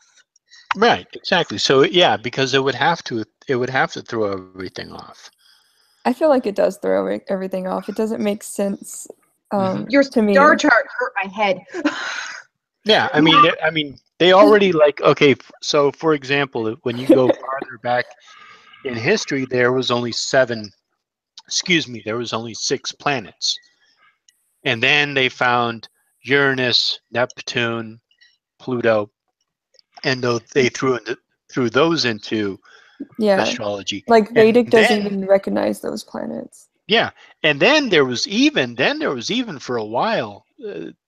I don't know if it's still around, but they even threw in the 10th planet. They threw in a 10th planet, and it was called X. Planet X, exactly, Planet X, and they included this into charts. I don't get that though, because that's almost physically impossible. So guys, there's this Peter Harrison guy in the chat saying, why do we believe in astrology? Do you guys want to address that? Kind of. Why not? Blind faith. Yeah, I mean, he's just, obviously, but do you guys just accept it in blind faith? Yes, absolutely, complete blind faith. I mean, I don't know. This is the thing that pisses me off about, people who are skeptical. I don't mind. I think it's actually very good to analyze things, but if you start questioning, some things, why do you believe certain things? People believe certain things because they believe certain things. I mean, it comes down to this. What is the correct color? Is the correct color blue or is the correct color red? If you can answer that, then you can figure out why people believe what they believe. Exactly. I mean, it's like when you ask a Christian, well, why do you believe that? They go, because the Bible tells me so. Well, what if I don't believe in your Bible? Then you're wrong. In a way, it's a blind faith judgment by anybody with any belief system, if you think about it. I mean, with the planets, there is some science behind it. If you look at the fact of how our tides work off the moon, or how our year goes round, and how even the smallest thing can throw even our balance off. It's one of those, it has been somewhat proven by science, but star charts and all that have helped with stuff. I don't put any stock into it at all, really. If I do, it's like a tiny amount. I think it is like, well, I was gonna say this earlier. It was what is it? That the planets have changed throughout the 2,000 years since this was derived, or something like that, and we're all supposed to be like a month behind anyway. Right. Yeah. Yeah. You have to. You have to compensate for that. Yeah, I agree. I mean, yeah, because we're talking about. I mean, we're talking about astrology in the capacity of observational point of view. We're not talking about it as an interpretive. We're not sitting here saying, well, because Saturn is in the 10th house right now and Mercury is over in conjunction with, we're not talking about that. We're talking about like the 13th house and the 13th sign and all that. So, you know, I mean, it's also the point of view. I mean, astrology has been around for thousands of years, literally thousands of years, and people put stock in it. Yeah, I'll say why I started believing it, because I kind of, when I was growing up, I kind of left everything open to the world to, like, you know, inform me. So I always was open to any beliefs, and I believe in synchronicity and your own path and discovering what resonates with you uniquely. And for me, I got into astrology. I was just on MSN, like, I don't know if you guys remember that website, MSN. Oh my God. They had like horoscopes. They do like a daily horoscope, and it was just like a sun sign, like a little paragraph. I would check it every day, and I would check my ex-boyfriends because I was still in love with him. So it was really funny because he would go working out with his buddy. They were both Leos. They'd go working out all the time. And one day I checked his horoscope, and it said, you will meet someone at a health-related event, and it was for Leos. So that day, he went to the gym with his friend. He was texting me. He's like, I'm so mad at my friend. And I was like, why did he meet a hot girl at the gym and ditch you? He's like, how would you know? So that's what like kind of got me interested in astrology. And then it just got deeper from there. But I do believe in, like, if it doesn't resonate with you, don't even entertain it. Yeah. And I mean, it also depends upon one's point of view. For example, myself, when people talk about divination with me, I interpret it through what they're doing is they're tapping into their subconscious, and they're using that insight to read whatever it is. So for example, if you're using tarot cards, I see that as what you're doing is you're tapping into your subconscious and you're picking up on various things, and that's what you're explaining to someone. Same thing with divination. If you're looking at, say, a crystal ball or an obsidian mirror or whatever, or even just a little crystal, what you're doing is you are seeing into it, but you're also looking into your subconscious. So I see the same thing with astrology charts. People see astrology charts and they read into it, their interpretation of it, but they're also tapping into the subconscious, and that's how they interpret things. I don't believe that you are actually, like, you're tapping into some unknown force, and this unknown force is telling you something. What you're actually do is you're picking up on subconscious communication or subconscious interpretations, and you're basically formulating that and putting it into words that the other person can understand. Exactly. I don't know if that makes sense. I totally agree with that. I think it's like a blueprint that you're trying to interpret with all these symbols and dig deep and just understand yourself better. So I definitely agree. I mean, with the whole star charts and everything, I have trouble understanding them. I know people who can rattle them off the back of their hands. I mean, one thing that I discovered growing up, and it was more somebody telling me this, oh, you're a textbook Sagittarius. I'm like, what are you talking about? And then I looked it up. I fucking looked it up, and I'm like, how am I a flirt? And my mom's like, you ever stop and think about half the shit that come out of your mouth, child? Or even when you add in your Chinese zodiac in with your normal, I'm set as a fire tiger who's also a fire Sagittarius. So apparently I want to travel. I flirt with people without realizing it. And I'm okay if I'm solo for a while. It's just one of those, sometimes you don't realize you fit into that core of something until you realize it or read it. And you're like, well, fuck. I know Taurus too. And some people, sorry, go ahead. No, sorry. I feel like if you want to look for signs, you're gonna see signs. Yeah, I agree. Not like that. You're looking for a meaning to find the meaning. Yeah.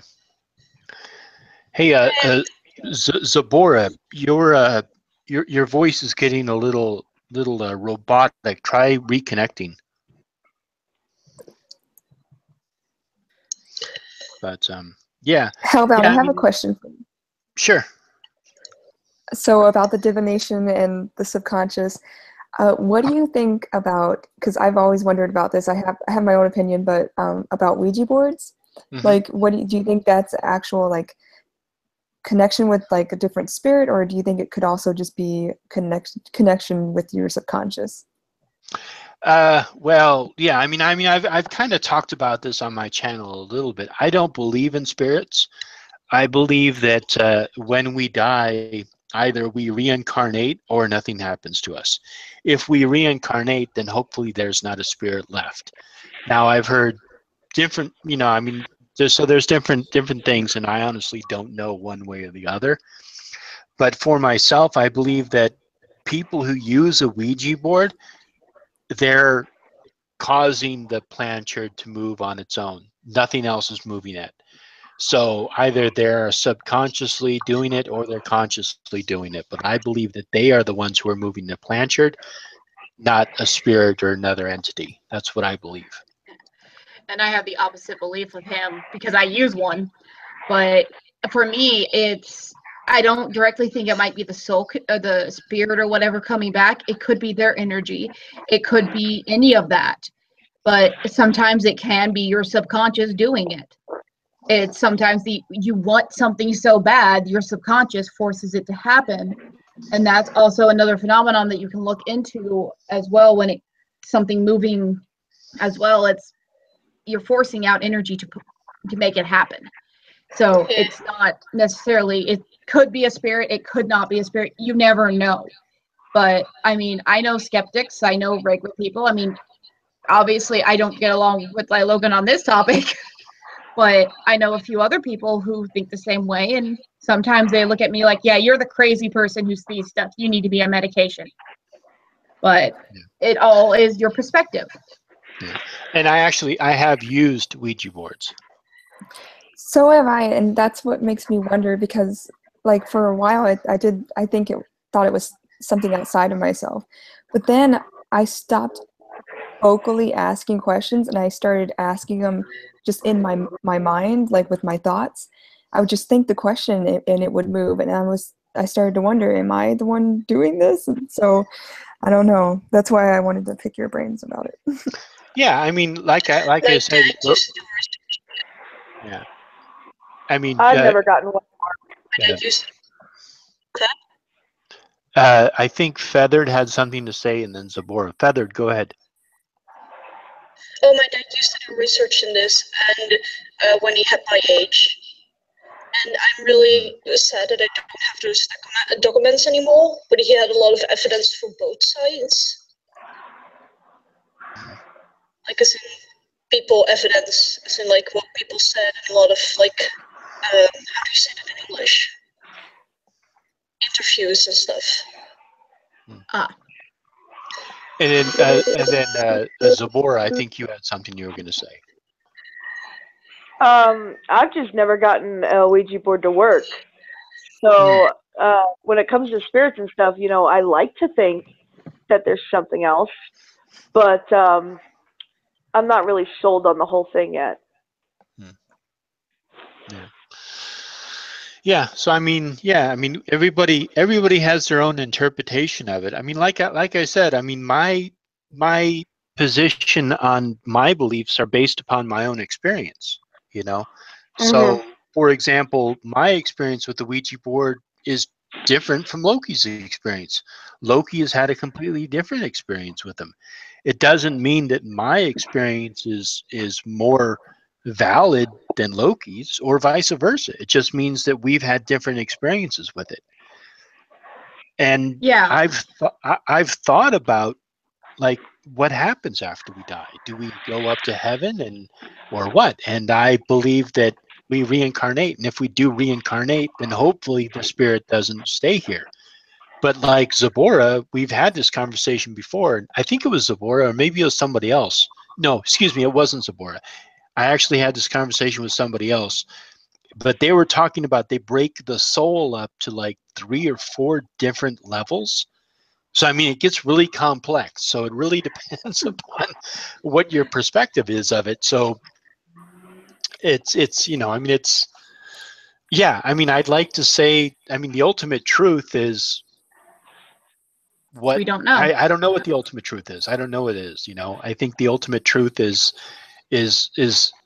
unfortunately, I think it's subjective, and people have different opinions on it. But as for whether or not they can sit there and in a science lab and measure it down and take statistics and do all this thing and actually prove one or the other, I don't know. I haven't seen that data, but I'm also open to it. If anybody has any factual data to prove to us whatever happens after we leave this planet, I'm open to it. I've had a near-death experience, so I kind of have like an opinion. Well, I was going to point out one thing, though, because it's one of the things that irk me. A Ouija board is the title of the Hasbro quote-unquote toy that they put out. It's most commonly known with some people as a spirit board, because a spirit board came before the Ouija board or an oracle board. Loki, fucking toy. For you it is. To me, it's not. It is a toy to you. It's not a toy to me. The thing is I've had the planchette sitting on there with no one touching it, and I've watched it move around on its own before. I've seen things that I can't explain. Honestly, everybody has their own experience. Some people say it's a toy. Some people say it's not. Some people say it's a gateway. Some people say it's not. I believe what I believe, and that's my perspective on it. But there's different names for it, and commonly, like I know it as a spirit board over the word Ouija board, because Ouija board to me is the brand name, not the actual board. Talking boards were first sold in like 1934 in novelty shops. And they toy. There's other people. Yeah, I think it's just like tarot cards. They're tools.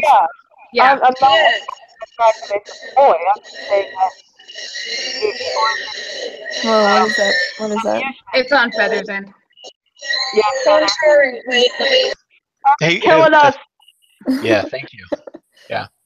So maybe what we should do is whoever's not talking, maybe should mute themselves. Go mute yourselves. Go mute yourself.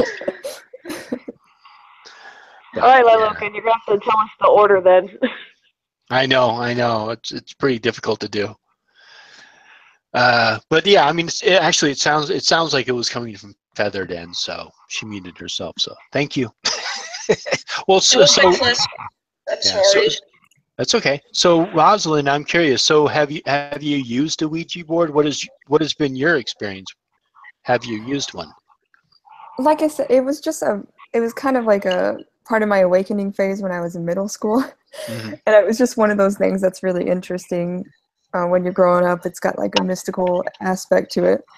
So I actually made one on paper and taped it to my textbook cover so it would have some structure. I just did it with Sharpie and paper, and found my own little pamphlet, like came up with something. And yeah, like I said, I had some experiences, and I don't know what to think, honestly. That's why I was asking, because like I said, I started to ask the questions in my mind, and it would answer. I started to wonder if it's just subconscious.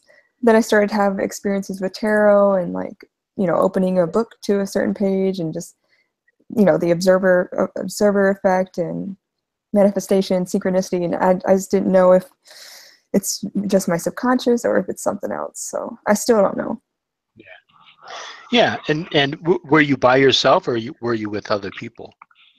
A couple times I was with my niece, and then for the most part I was really by myself. Mm-hmm. Okay. Yeah. I mean, when I thought about this, I thought about like, okay, so let's see, we are, how many millions and millions and millions of people who have died before us, right? Like I don't know the exact number, but I mean, just millions and millions, I mean, billions of people have died before us. So if all these people were essentially spirits walking around, I mean, they would be all over the place. There would just be like, literally like, just like we would be thick in spirits around us. If this is what if people did not go anywhere afterwards or whatever.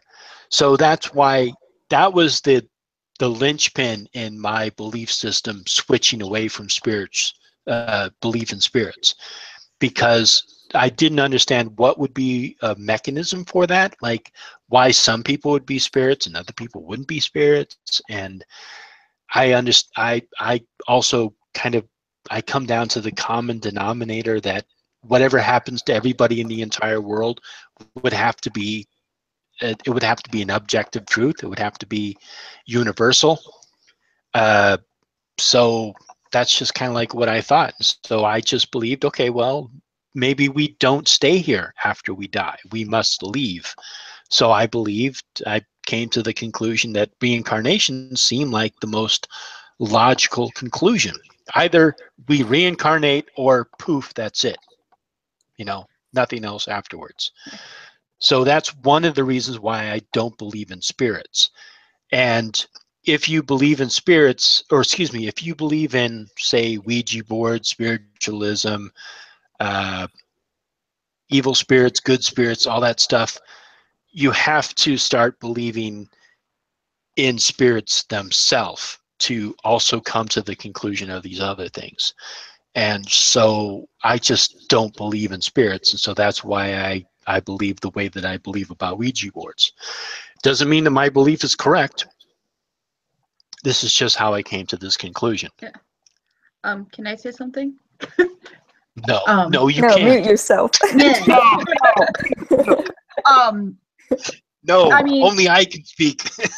The flip side of your argument, which is me, for me, is I see that when we pass, we go to our version of the afterlife. To what I understand, the souls that are still, quote unquote, here are the ones that have not wanted to let go of their grip on life, or something happened that bind them there, or they want something known. But you are right, there would be a huge number of them here. Sometimes it also depends on that person's faith. That's the other thing that I come to that conclusion of, because I believe my version of where I'm going when I die is different from your version, that it's your place, that your soul and your mind takes you. I do also believe in reincarnation, but I believe we're given a choice to either rest our soul for a while or come back. It's one of those things, but in the end, we do get recycled through, whether we like it or not. And it's one of those, some energy feels trapped and they stay trapped or anchored in an area, or they can't get over their death or the traumaticness of their death, or they feel they died too young, or things like that, or their spirits and guardians that are still here around us to help certain people or to help us all along, the guardian spirit idea. But I believe everything and everyone does have a type of soul to a spiritual energy. And if it's not the soul, then it's at least some kind of remnants of energy that is left behind. We all leave a print. We all leave a sort of energy behind.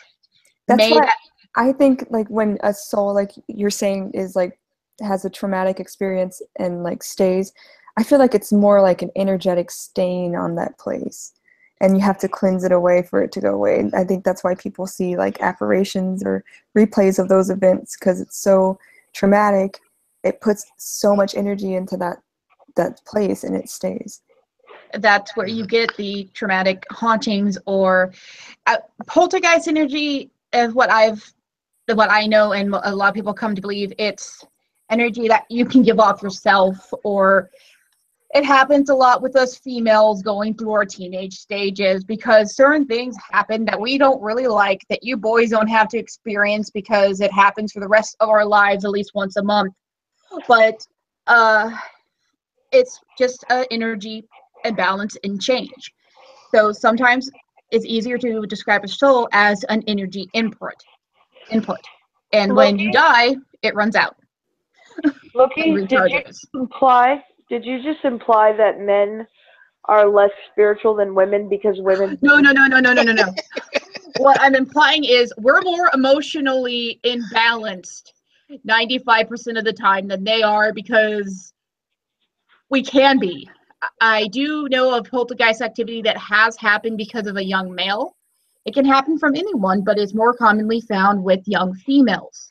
I just want to go on record saying that I did not say anything like that about women. That was completely Loki. I didn't say anything. Us women, and I will say this in general, we are in an imbalanced pain in the ass. We go from our high and lows. I disagree. I think people are people, and I understand women, normal women, because I don't experience these things. They can get like cramps and upset stomachs and bloating and things like that, and be uncomfortable, which can make them snappish. But that's just because women are in pain. I don't think that women are naturally psychotically hormonal, except when we're teenagers, and that's everybody. So I happen to disagree with you on that. It also has a lot to do with diet and like heavy metals and environment and things like that. Yeah. I mean, honestly, the way that I look at it, it's like, first of all, I don't deal with this. I don't have to go through any kind of I don't have a quote unquote a period or anything like that. But I could imagine, like, let's say I go through the day and I stub my toe, or I twist my ankle or something. So then I have to go for the next week dealing with this extra pain. Yeah, I'm probably going to be on edge. I'm probably going to be a little more irritable. I'm probably going to be a little more sensitive. But that's just a human reaction, because we're hurt, we're in pain, we're dealing with something. And so, yeah, in my mind, it makes sense that somebody who is quote unquote on their period would be maybe a little more emotional, or maybe a little more sensitive, or maybe a little defensive. I don't think it's a deficiency. I don't think it's a negative trait of women. It just seems like a logical conclusion. You're going through pain, you're dealing with it, and you're dealing with life. That's the way I view it. Yeah, I never said that it's always bad. I mean, take me for instance. I mean, I have something that's really gross, but it's a uterine bleed that I can go for 9 months being stuck on my period, and obviously I'm going to get cranky. I don't always like over syndrome. Yeah, I don't always get cranky. I don't always get bloated. But the thing is I'm also on birth control, and they also discovered I'm estrogen deficient, so I have to take estrogen pills. Sometimes it can be a chemical imbalance, and it does put off a little bit more energy. And whatever energy you put off into this world, you either get back or it leaves a mark. It is kind of like I said about the soul being, it can be an energy mark left behind, or it could be a viable thing. I can kind of see what you're saying, because like when negative people leave your home, you still have that lingering energy that's kind of in the home that just leaves that bad taste in your mouth. Like maybe it's just like my loosey-goosey ways, but I kind of agree that maybe there are some spirits that are, if spirits exist, There are some spirits that maybe they were too attached to life, so maybe they didn't want to leave it, or they had a traumatic event, or they're like just getting stuck in the same loop over and over, or I have talked to some people and they say it could be like a water imprint or limestone imprint. There's a lot of spirits where you find a lot of limestone and stuff like that. So I don't know, like if spirits are real, I can kind of see how maybe not all of them would reincarnate or reincarnate right away or something like that. Maybe our souls actually do break down and decompose and form new life, like our bodies do. So I don't know. It sounds kind of like, to me, when Loki was talking about the spirits and the poltergeist, it sounded to me very similar to the Catholic concept of purgatory, where there's kind of like this limbo state. Yeah, so it's like this limbo state, and then people had to pray for them to go up to heaven. It's like they weren't quite bad enough to go to hell, but they weren't quite good enough to go to heaven. So that's what reminded me when you were talking about that, Loki. Yeah, which my concept is you make the choice of where the hell you want to go. Instead of having a deity rule where your soul is deemed to go, you go where you believe that you are going to go. And that's your perspective of it. It doesn't mean if we go to heaven, we're going to see Hitler. I don't know where he thought his soul was going to end up. You never know. I'm sorry, Loki. Your afterlife. You completely lost me on that. I didn't understand what you meant. The way I see the afterlife, and because I've had kind of a out-of-body near-death experience type thing, where I kind of bursted into a different dimension, I guess you could say. I could get into detail, but I'll just say I feel like it's kind of like you're a raindrop, and when you die, let's say the raindrop evaporates and you go back into the cloud, and then maybe when you reincarnate, you are another raindrop, but you're not going to be the exact same raindrop. You're going to be a different segment of the collective. You know what I'm saying? Yeah. And maybe we've all lived every life, and maybe we all live, every life in the future and every life in the past. We're all like part of the same cloud. Okay, so kind of like going along that metaphor. So you, for example, you kind of you become part of a larger body of water, and then from that body of water comes a drop, but not necessarily you entirely would be inside of that drop. Yeah, that's what I think is. Okay. I understand that. That's interesting. Yeah, that's what I'm talking about. The soul breaking down. That's kind of what I was talking about. Maybe we get together with different parts and form a new whole. Yeah, interesting. Yeah. People in the chat are talking a lot about lucid dreaming. Are you guys having a lot of lucid dreams or intense dreams lately? Yes. No. I tried to do lucid dreaming for a while, and I just kind of gave up on it. But I mean, I'm definitely fascinated. There was a guy I knew in high school who was able to lucid dream. Like, he was able to go into his dreams and control it and sort of like live his own adventure. And I always thought that was super cool, but I've never been able to do it. I think I've only done it like twice, and it was always by accident. Like, I was in the middle of a dream going, I think I'm dreaming. Oh, well, in that case, I'm just going to fantasize a little bit. Yeah. Just slip off to my own little world and forget about it. But I don't think I've never mastered the idea of lucid dreaming, but I think I have experience. Yeah.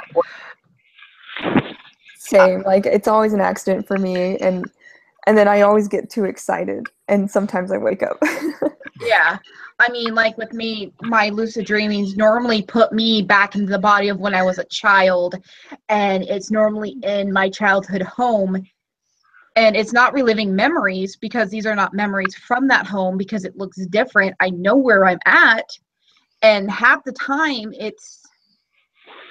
I hate to say it, my lucid dreaming scare the hell out of me, and sometimes Soren has to wake me up from it because I am verbally talking out loud and it sounds like I'm screaming. It doesn't. I don't purposely try to go do it. I don't purposely want to do it. Sometimes I just fall asleep and slip into it. And for me, it's mostly my nightmares that are lucid. But I actually do have to go because that come out wherever you are was Soren telling me that they're here. So I need to go and do my late night shopping. It was nice talking to you all. Nice meeting. Nice meeting you. Meeting new faces. And have a good night, guys. All right, night, Loki. Take care. You know, it's interesting. It's interesting. What's up? Oh, I was just gonna welcome Emrys to the chat. So welcome, Emrys. Hey. Hey. So, but yeah, go ahead, Zabora. I was gonna say it was interesting that she brought up the idea of the nightmares and stuff like that because I didn't really think about it, but I have night terrors, and that's scientists say that what it is you're asleep, but you're dreaming you're awake, and some kind of dark presence is coming for you. Depending on like your mindset, it could be like a dark wizard or a demon or an imp or something like that, but it's usually some negative figure. Now, for me, I experience that quite often, more times than I'd like. My husband has had to like shake me awake during those periods, but I guess that would be considered lucid dreaming. Is it like a paralysis type thing? Yes, you're paralyzed from the neck down, and all you can do is kind of whimper and hope that he gets the message of "wake me up," you know. But yeah, I've had that before. That's terrifying. I can feel it is. I can feel the blankets like underneath my fingers. I can hear the TV on, and I know I'm awake. But it's almost like being stuck between sleep and awake. That sounds more like a sleep paralysis. Yeah. To my understanding, lucid dreaming means that what happens is that you're consciously aware that you're dreaming and you are in control of your dreams. Yeah. But you wake up and you're no longer dreaming. Yeah, I guess it is. That's my understanding of it. Yeah. I've had it 1 or 2 times sitting. What? I think I did the lucid dreaming thing 1 or 2 times. You've done it once or twice? Well, no, it wasn't, because normally I sleep too shortly to actually really dream. Well, that's not something. It just happened. I know, but I just wake up every hour and I'm like, okay, I'll go back to sleep now. That's definitely not healthy. So, Zabora, does the sleep paralysis happen a lot for you, like really often? More than I'd like. Maybe about, what would you say, maybe like 15, 20 times a year I get that sleep paralysis? Yeah, kind of like when I'm exposed to high amounts of electricity. It seems to happen more, or when I'm under a lot of stress and I don't get the restful night's sleep. But for the most part, it's not terrible once I wake up. It's usually I'm too tired to sleep, but I'm so tired I can't keep my eyes open. It's just a weird spot to be in. So Emrys, I'm curious. Have you had any experience with the sleep paralysis or lucid dreaming? Plenty of times. I wouldn't say maybe like 3 or 4 times.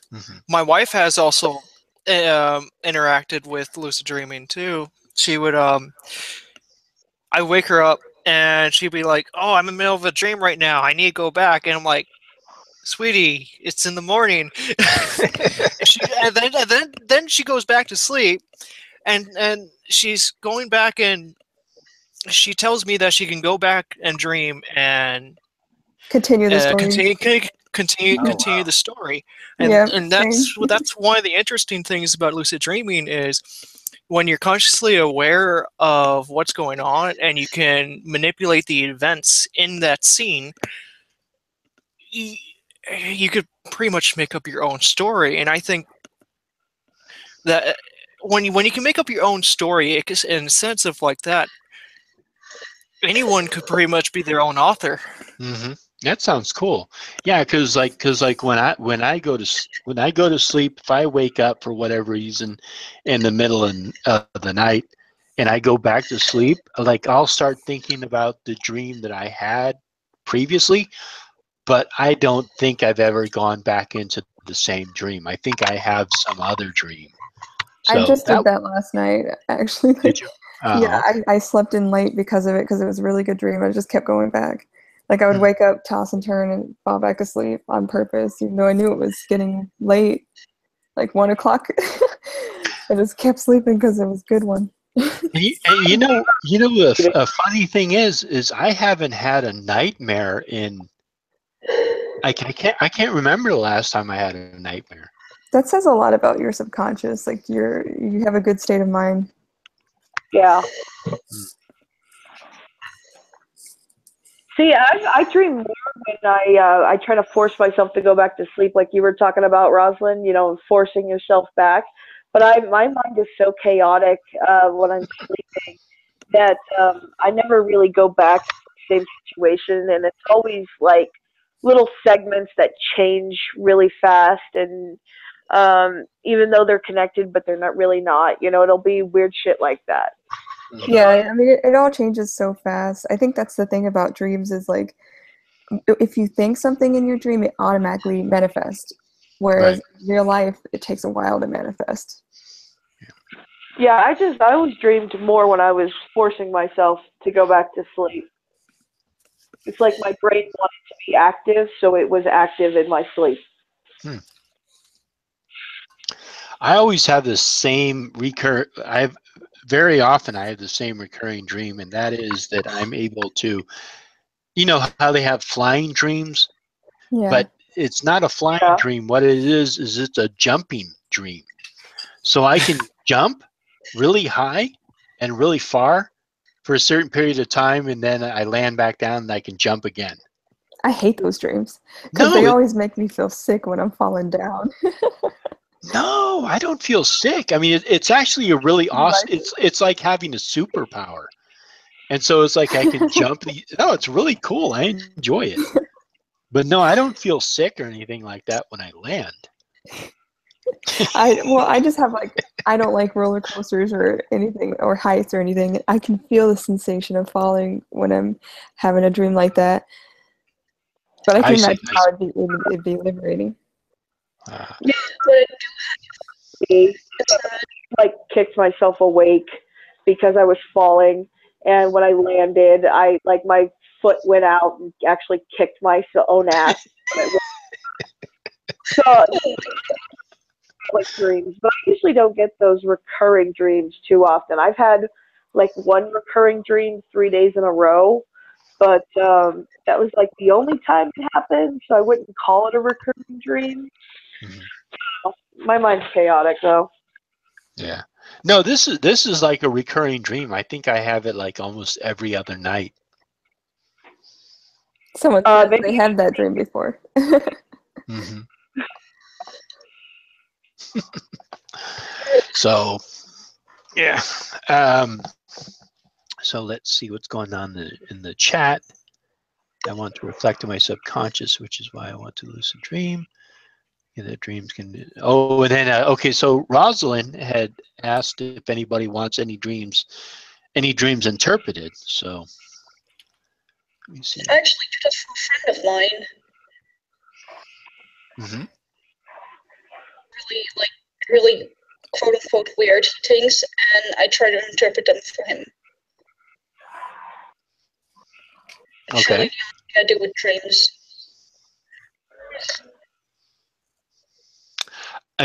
I'm sorry, I didn't understand what you just said.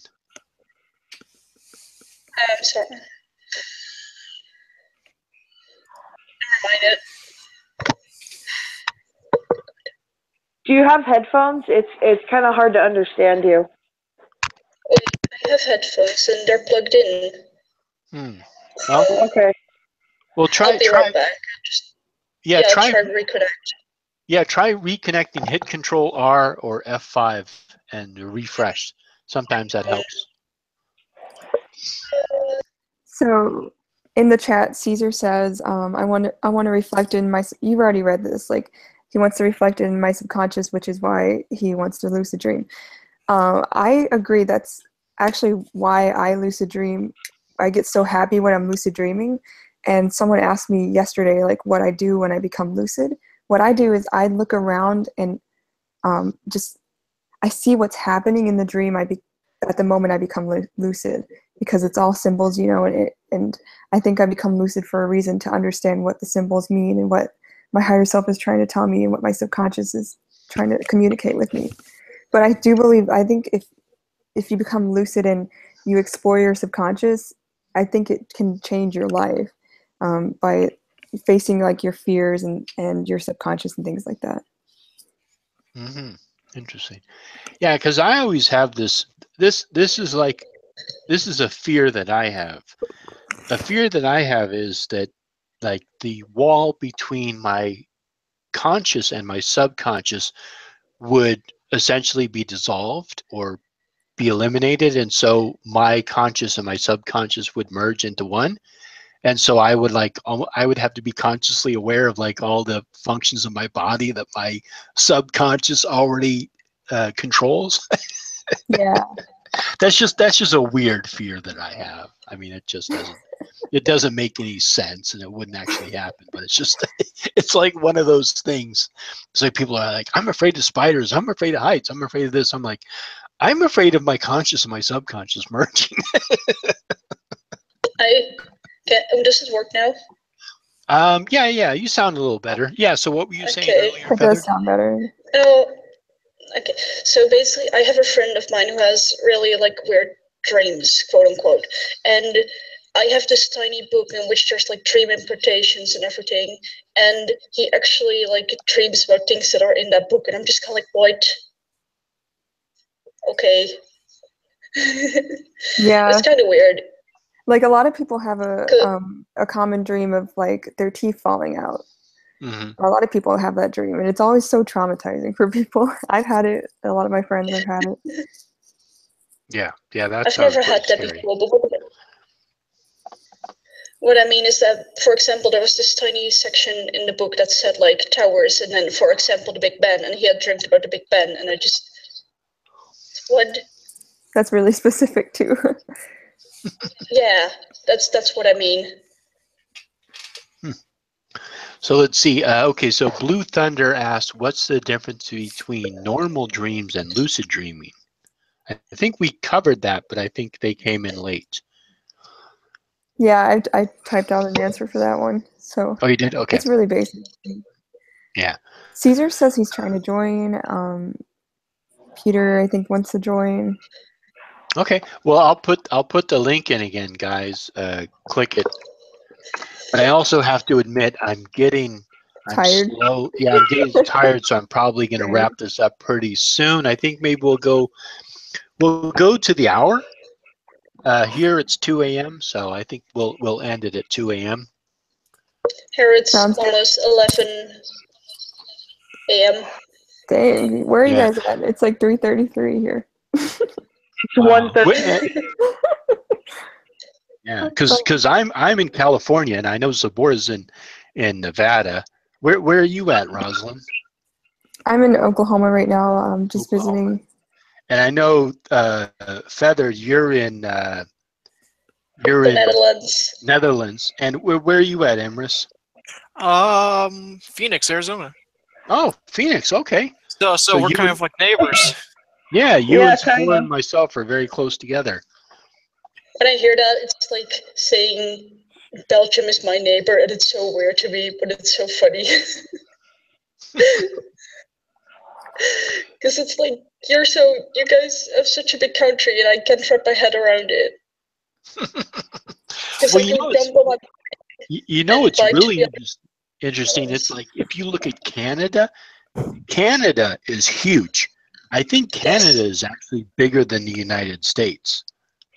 It is. Alaska's Yeah, I think. huge. The thing about Canada, though, it's not all populated. I mean, there's a whole bunch of land claimed by Canada, but not all of the land is populated by city dwellers. The whole North Canada is just all business. That's where Bigfoot lives. Yeah, and then there's a lot of it that's covered in ice still, right? I believe. Yeah. Okay, there's Peter. Hey, Peter, welcome. Hey, y'all. Hey. So you joined the troll, but you ended up being interested.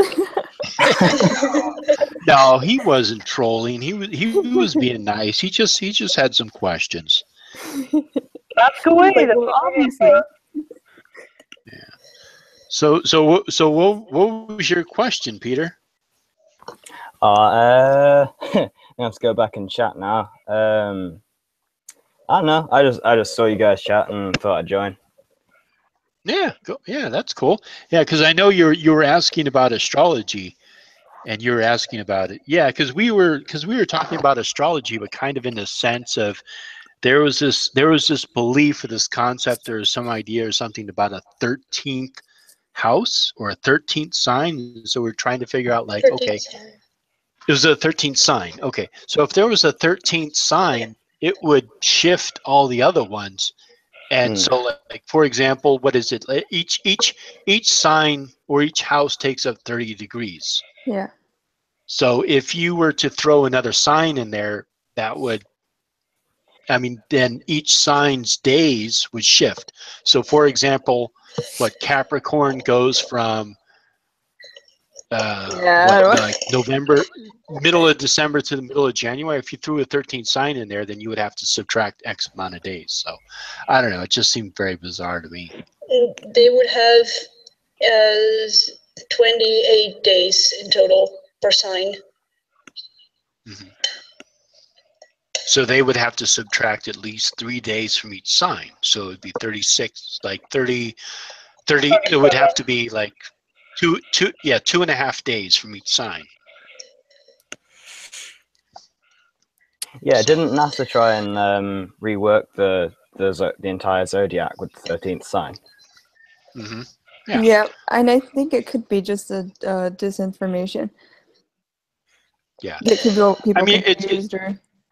Yeah, I mean, it's really interesting because it's like, for example, we have, if you look at seconds, we have 60 seconds equals a minute, and 60 minutes equals an hour, and then 60, and then what? And then 12 hours or 24 hours equals 1 day. And yeah, I mean, it all goes down to 3 and 12 and all that. Yeah, and then if you try to sync up the cycle, if you try to sync up the solar cycle with the lunar cycle, it doesn't match. That's why we have a leap year, because about approximately every 5 years is when the cycle comes back around. So you have to, so you can look at the Greek Metion cycle, which is what was it, 30 years? No, it wasn't 30 years. It was anyhow, the Metion cycle actually syncs up every I can't even think of it right now. But I mean, it's just really interesting how calendars have evolved and how things try to sync up, because the solar and lunar cycle don't sync up. And I'm hearing an echo from somebody.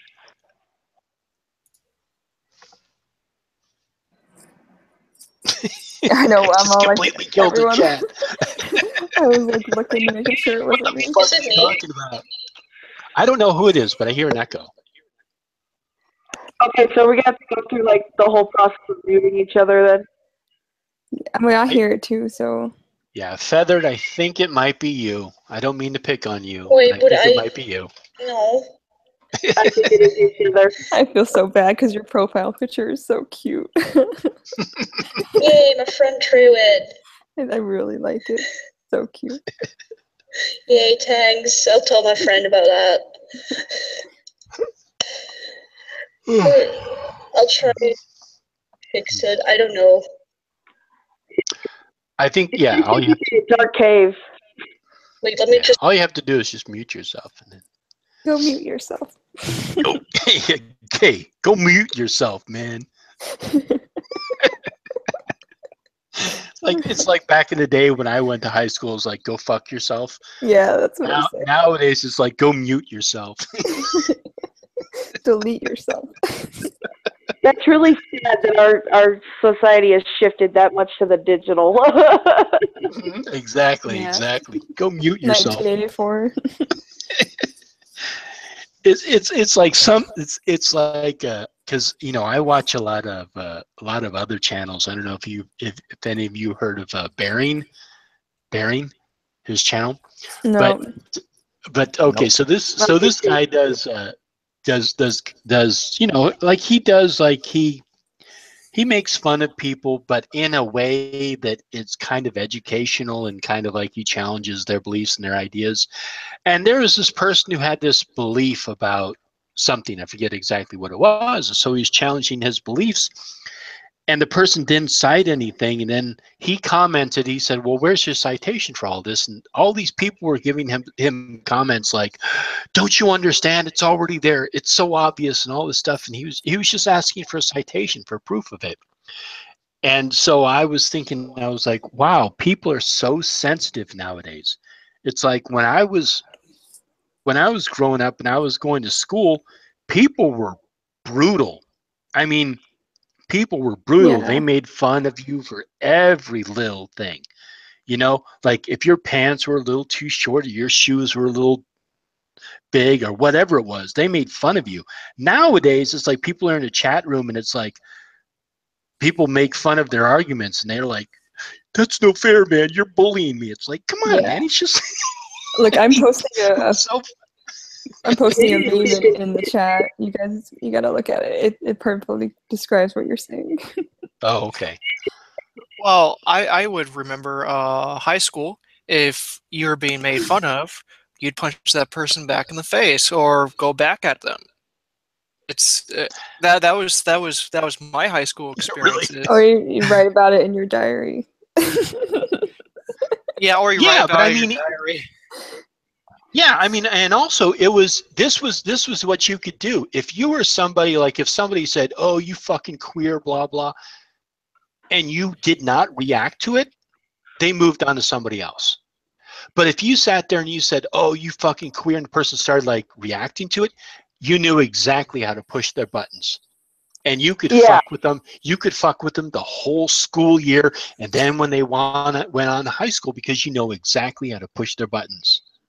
And that's what people in chat rooms, anytime somebody does something and you react to it, you're giving them power over you. You are allowing them to push your buttons. Man, if I ever see anything I don't like on the internet, I just close it out, or I don't even comment. Like I find myself sometimes writing a comment and then I'll be like, why am I doing this? Right. And then I'll just delete it and I'll just stop. Well, sometimes I'll be honest. Sometimes I like to fuck with people. I'll be honest. Like somebody will leave a comment in one of my videos, and I'll be honest. I'll fuck with them, and I will totally fuck with them, and that's my own fault. I know I shouldn't do it, but I do like to fuck with people. Fun to post a little funny and watch them jump around. It's just fun sometimes. I mean, like, I agree there are times when you have to choose your battles. Yeah. But sometimes it's just fun to fucking poke the little bunny. Yeah. I mean, there was this one guy who was in my chat room, and this was on one of my, I think it was like one of my videos that I did, one of my video responses I did to Now You See TV, talking about like the New World Order and the Illuminati and all this stuff. And so I was talking with him, and he goes, "Are you Jewish?" I was like, "No, I'm not Jewish, but what?" Or no, I didn't even say that.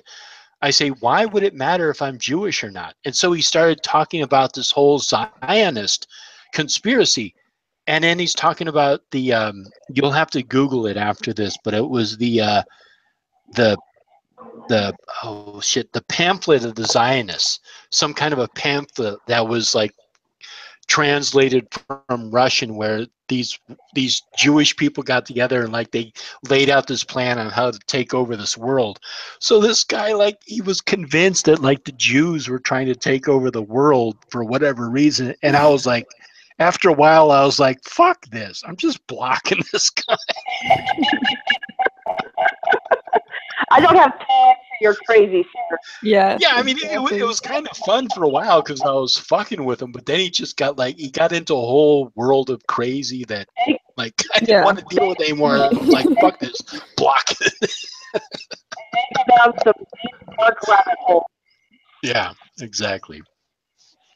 But I mean, I've had some crazy ass people on my channel, and I mean, it's fun to just fuck with them for a while, but shit got too serious. It's draining. It gets draining to a point. When it's funny and you're just like messing with them, it's good. But when it gets draining, trying to explain yourself or elaborate on things, it's like, oh my god. Yeah, it's want to be that first dude. You went around with him for like an hour and a half, and finally you're like, "Fuck you! I ain't got time for this." Oh, you're talking about that Christian guy? Yeah, that Matt Slick wannabe. Oh yeah. I mean, yeah, because he kept dodging every single question and just like completely beating around the bush about stuff, and I was like, "Fuck this." Yeah, and he was trying to tell you like what you believe and shit like that. Yeah.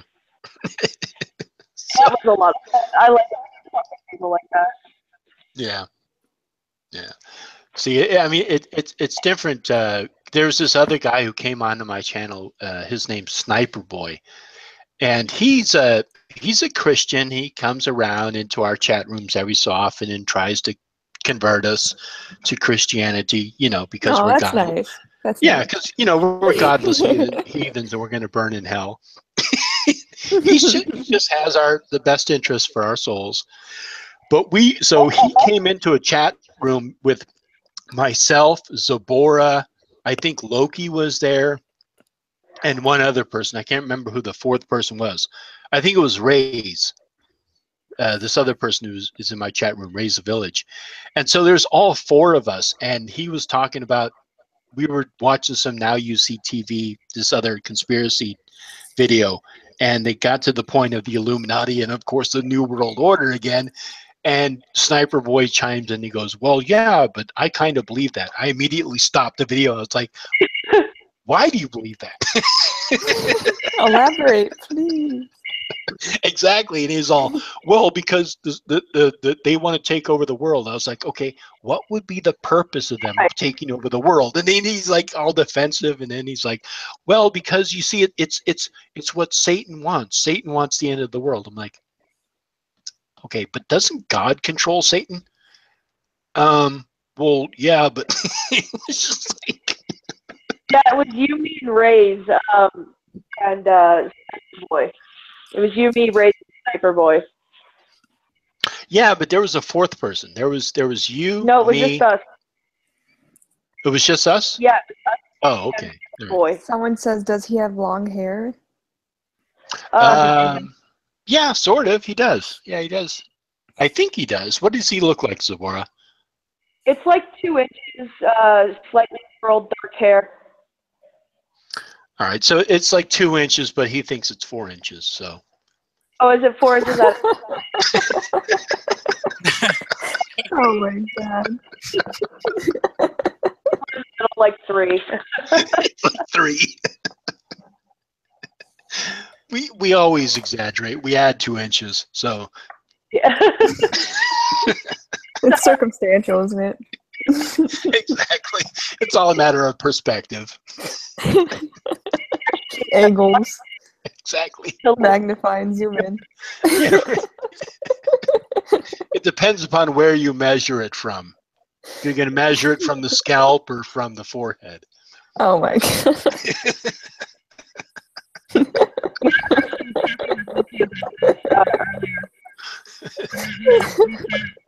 Was in just to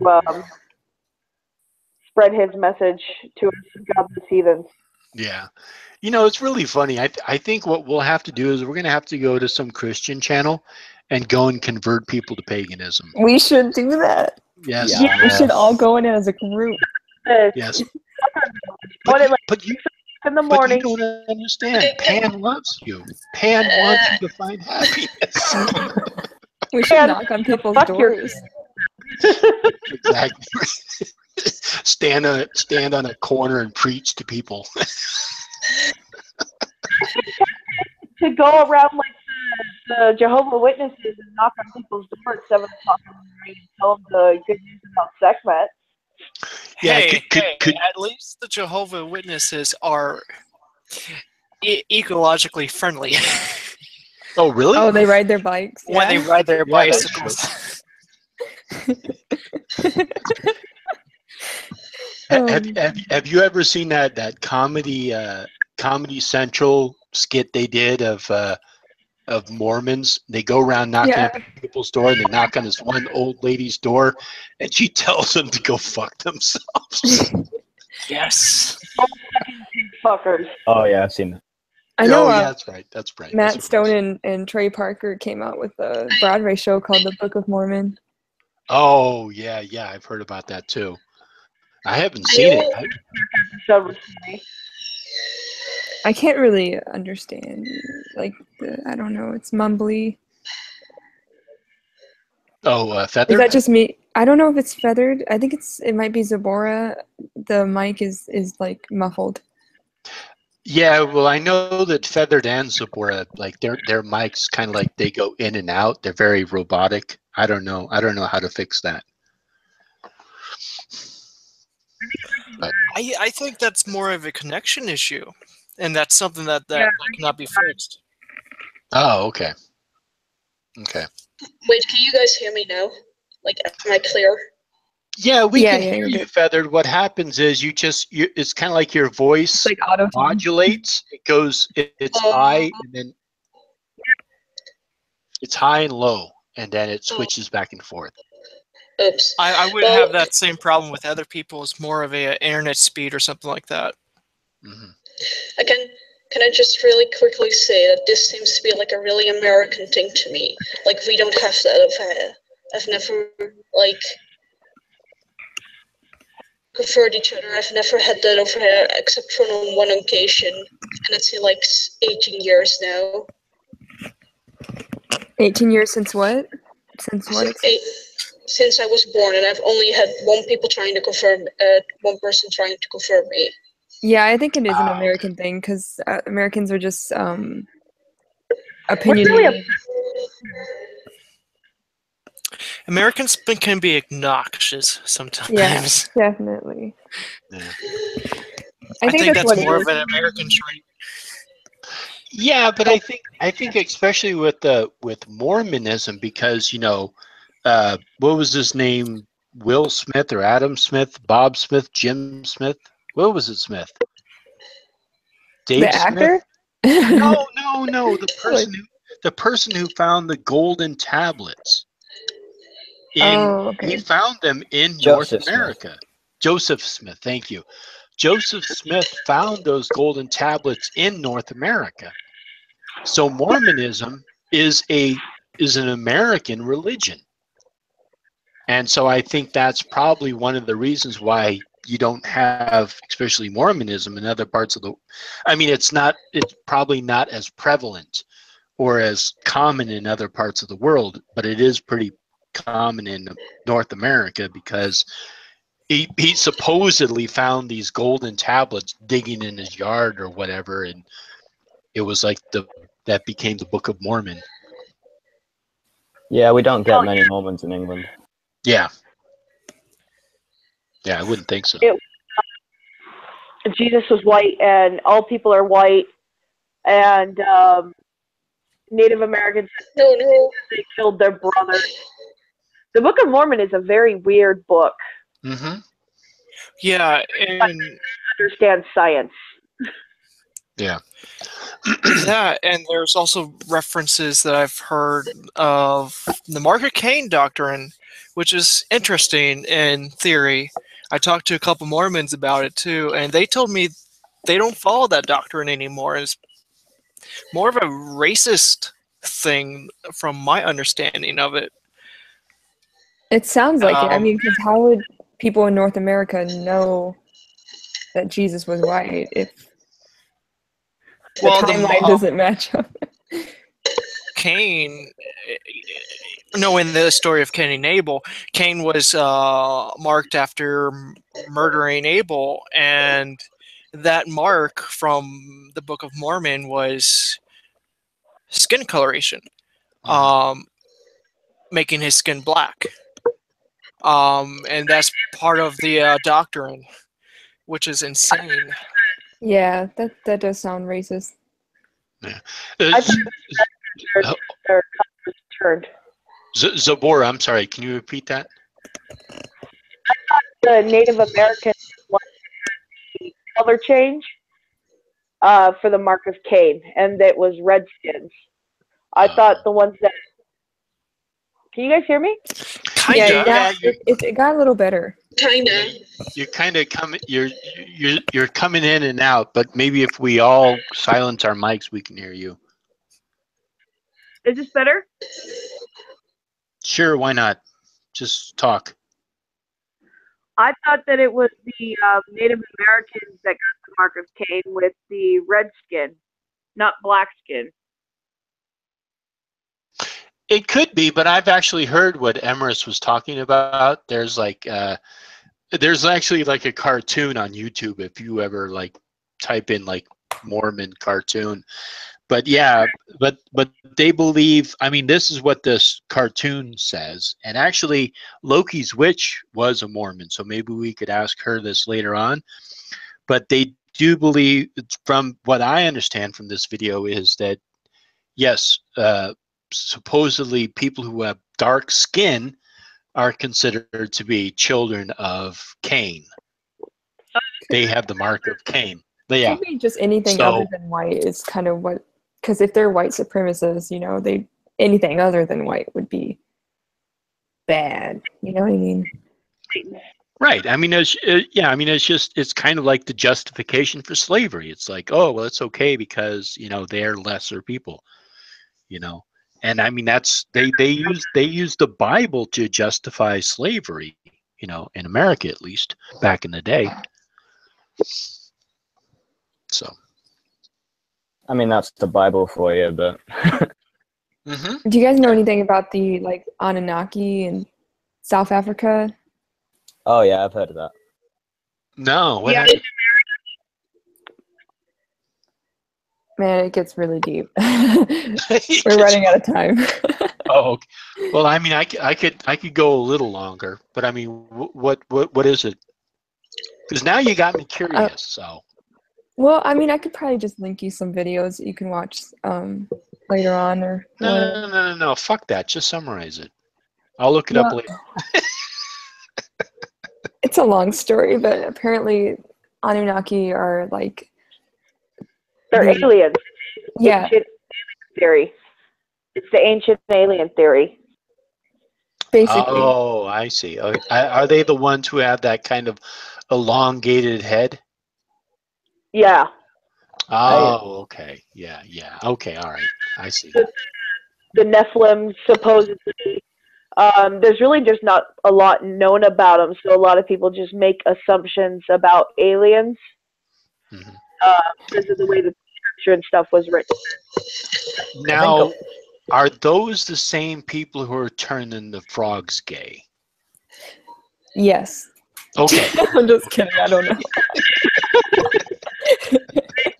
We got sphinxes. Well, I was watching this guy, and he actually used to study, like, he was interested in Bigfoot or whatever, and then someone sent him like a skull, and the skull is just so weird. It's called the Star Child skull, and that skull like spawned this whole like journey of him like going like studying skeletons, and he went so far back, and it's all about kind of like the missing link and things like that, and like the whole thing with Anunnaki is like Anunnakis are apparently the ones that created humans, like genetically modified us.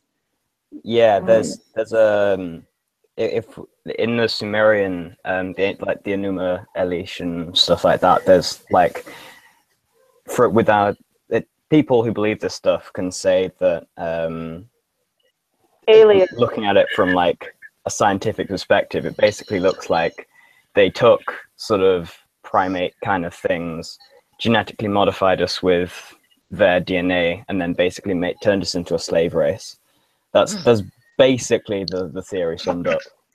Yeah, and our DNA is not perfect, whereas like animals, it's perfect. Like if you never see, unless there's some like weird birth defect, but in animals, like their faces are perfectly symmetrical and things like that. Almost all animals, like certain breeds of dogs, like share similar traits and look very similar, but humans are just so completely different. That's more like selective breeding, though, on our part. We genetically designed that. So being imperfect would kind of disprove that idea, wouldn't it? That aliens created us? Yeah, but I highly doubt that, because I bet you if you actually like were able to take a photograph of a dog straight on, like completely straight face, and if you actually looked at it, you would actually find that the eyes and the nose and the mouth and the ears and all that would probably be off center. I mean, it would probably not be symmetrical. Like if you take half of your face, and if you look at yourself in the mirror and look at half of your face, you'll find that maybe something's out of symmetry, And I think it's the same way. It's just because we recognize our own kind. Like we're able to pick out like details, like eye size, nose size, lip size, ear size, all this stuff. And we look at dogs, we're like, oh yeah, well that's a German Shepherd, and that's a we don't really see differences in details in dogs, but we do in humans. I think that's just perception. I think it's also because humans have such a huge range of like consciousness, and that changes like how we change, the muscles we use on our face, and you can tell by looking at someone what kind of person they are. And I'm not saying being prejudiced or anything, but just by looking at their face and the way they're resting their face. Like if they have like really angry, and some people say resting bitch face, but like I'm not saying everyone who has resting bitch face is a bitch, but you can kind of tell just by the muscles that are being exercised what kind of person someone is. Oh yeah, because go ahead, Feathered. No, I just wanted to say y'all good night because I'm gonna go to my next class. All right. I hope this okay. Bye. Nice to meet you. Bye. Take care. Yeah, but yeah, I mean they've done studies on it. I forget exactly what the percentage is, but there's only a certain percentage of our communication that's actually verbal. The other part of it is tone, it's inflection, it's the way we express our faces, it's the way move our hands, it's eye contact, all this stuff. So, you and I are having a conversation through words, but if we were like face to face, there's a lot of nonverbal communication that would be going back and forth. And I forget, there's this one lady on YouTube who actually does line analysis. Like she'll actually like look at people who are interviewed, and she'll interpret what they're saying against what their body language is saying. Mm-hmm. And so like she'll be saying, the person that she's observing will be saying something one way, but their body language will be saying something else. So she'll be able to tell whether or not they're lying, or if they're hiding something, or what. And it's really interesting. Exactly. Well, that was one of the interesting things that fascinated me in communications studies. I would look at politicians, and this is kind of still in the same subject, but you would see when politicians interact and they were opening the door for each other, unspoken, just physical interaction, you can tell who it is in that situation is in control. The person who's opening the door for the other person. Yeah. Or the person that's first to make the handshake. Yeah. And there are times when there are politicians that would fight, who's the one that's going to go through the door first? Right. Yeah, It's I've seen silly. those. Yep. Donald Trump was a really dominant personality. I don't know if you guys saw this, but do you remember? You might have seen it, but last year. That's exactly what I was thinking of, Rosalind. But yeah, go ahead. Well, this is different. I don't know, but if you guys saw it, but Kanye West went on this crazy rant at one of his concerts, and he was exposing Facebook and saying they're lying to you and all this stuff. And then shortly after that, he went to see Donald Trump, and you can see it's so crazy. Kanye West, he looks completely different when he was with Donald Trump. It looked like, I don't want to be too, I don't know if they're listening. You know what I'm saying? But it's just really creepy to see how his expression changed so much. Oh, because Rosalind, I thought you were talking about this. There's this meme going around, and this video where Donald Trump actually fights his way forward in this press conference. I don't know what the context of it was, but you see Donald Trump fighting to get forward in this, and I thought you were referring to that because it's just it exemplifies exactly what you were talking about. How how politicians they have to be dominant, how Donald Trump had to be dominant, had to get up in front of these people and be the first one up there. It's just, but yeah, you're right. It does happen with politicians. Well, Kanye West is just a crazy person anyway. Yeah. I don't like his music. I don't like his person. Yeah. Kanye West is a whole nother jar of crazy. Crazy, yeah.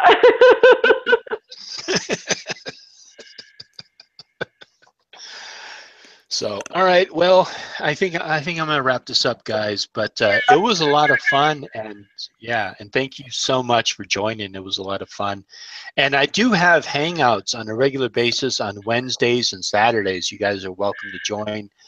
They happen at 7 p.m. Pacific time. So those of you who are outside of the States, it might be too late for you, but you're always welcome to join. Sounds good. So I'm excited. Yeah. So Zabora already left. So, all right. Well, hey, thanks a lot. You all have a good night and happy 4th of July. And you, man. All right, you too. All right. You too. Bye-bye.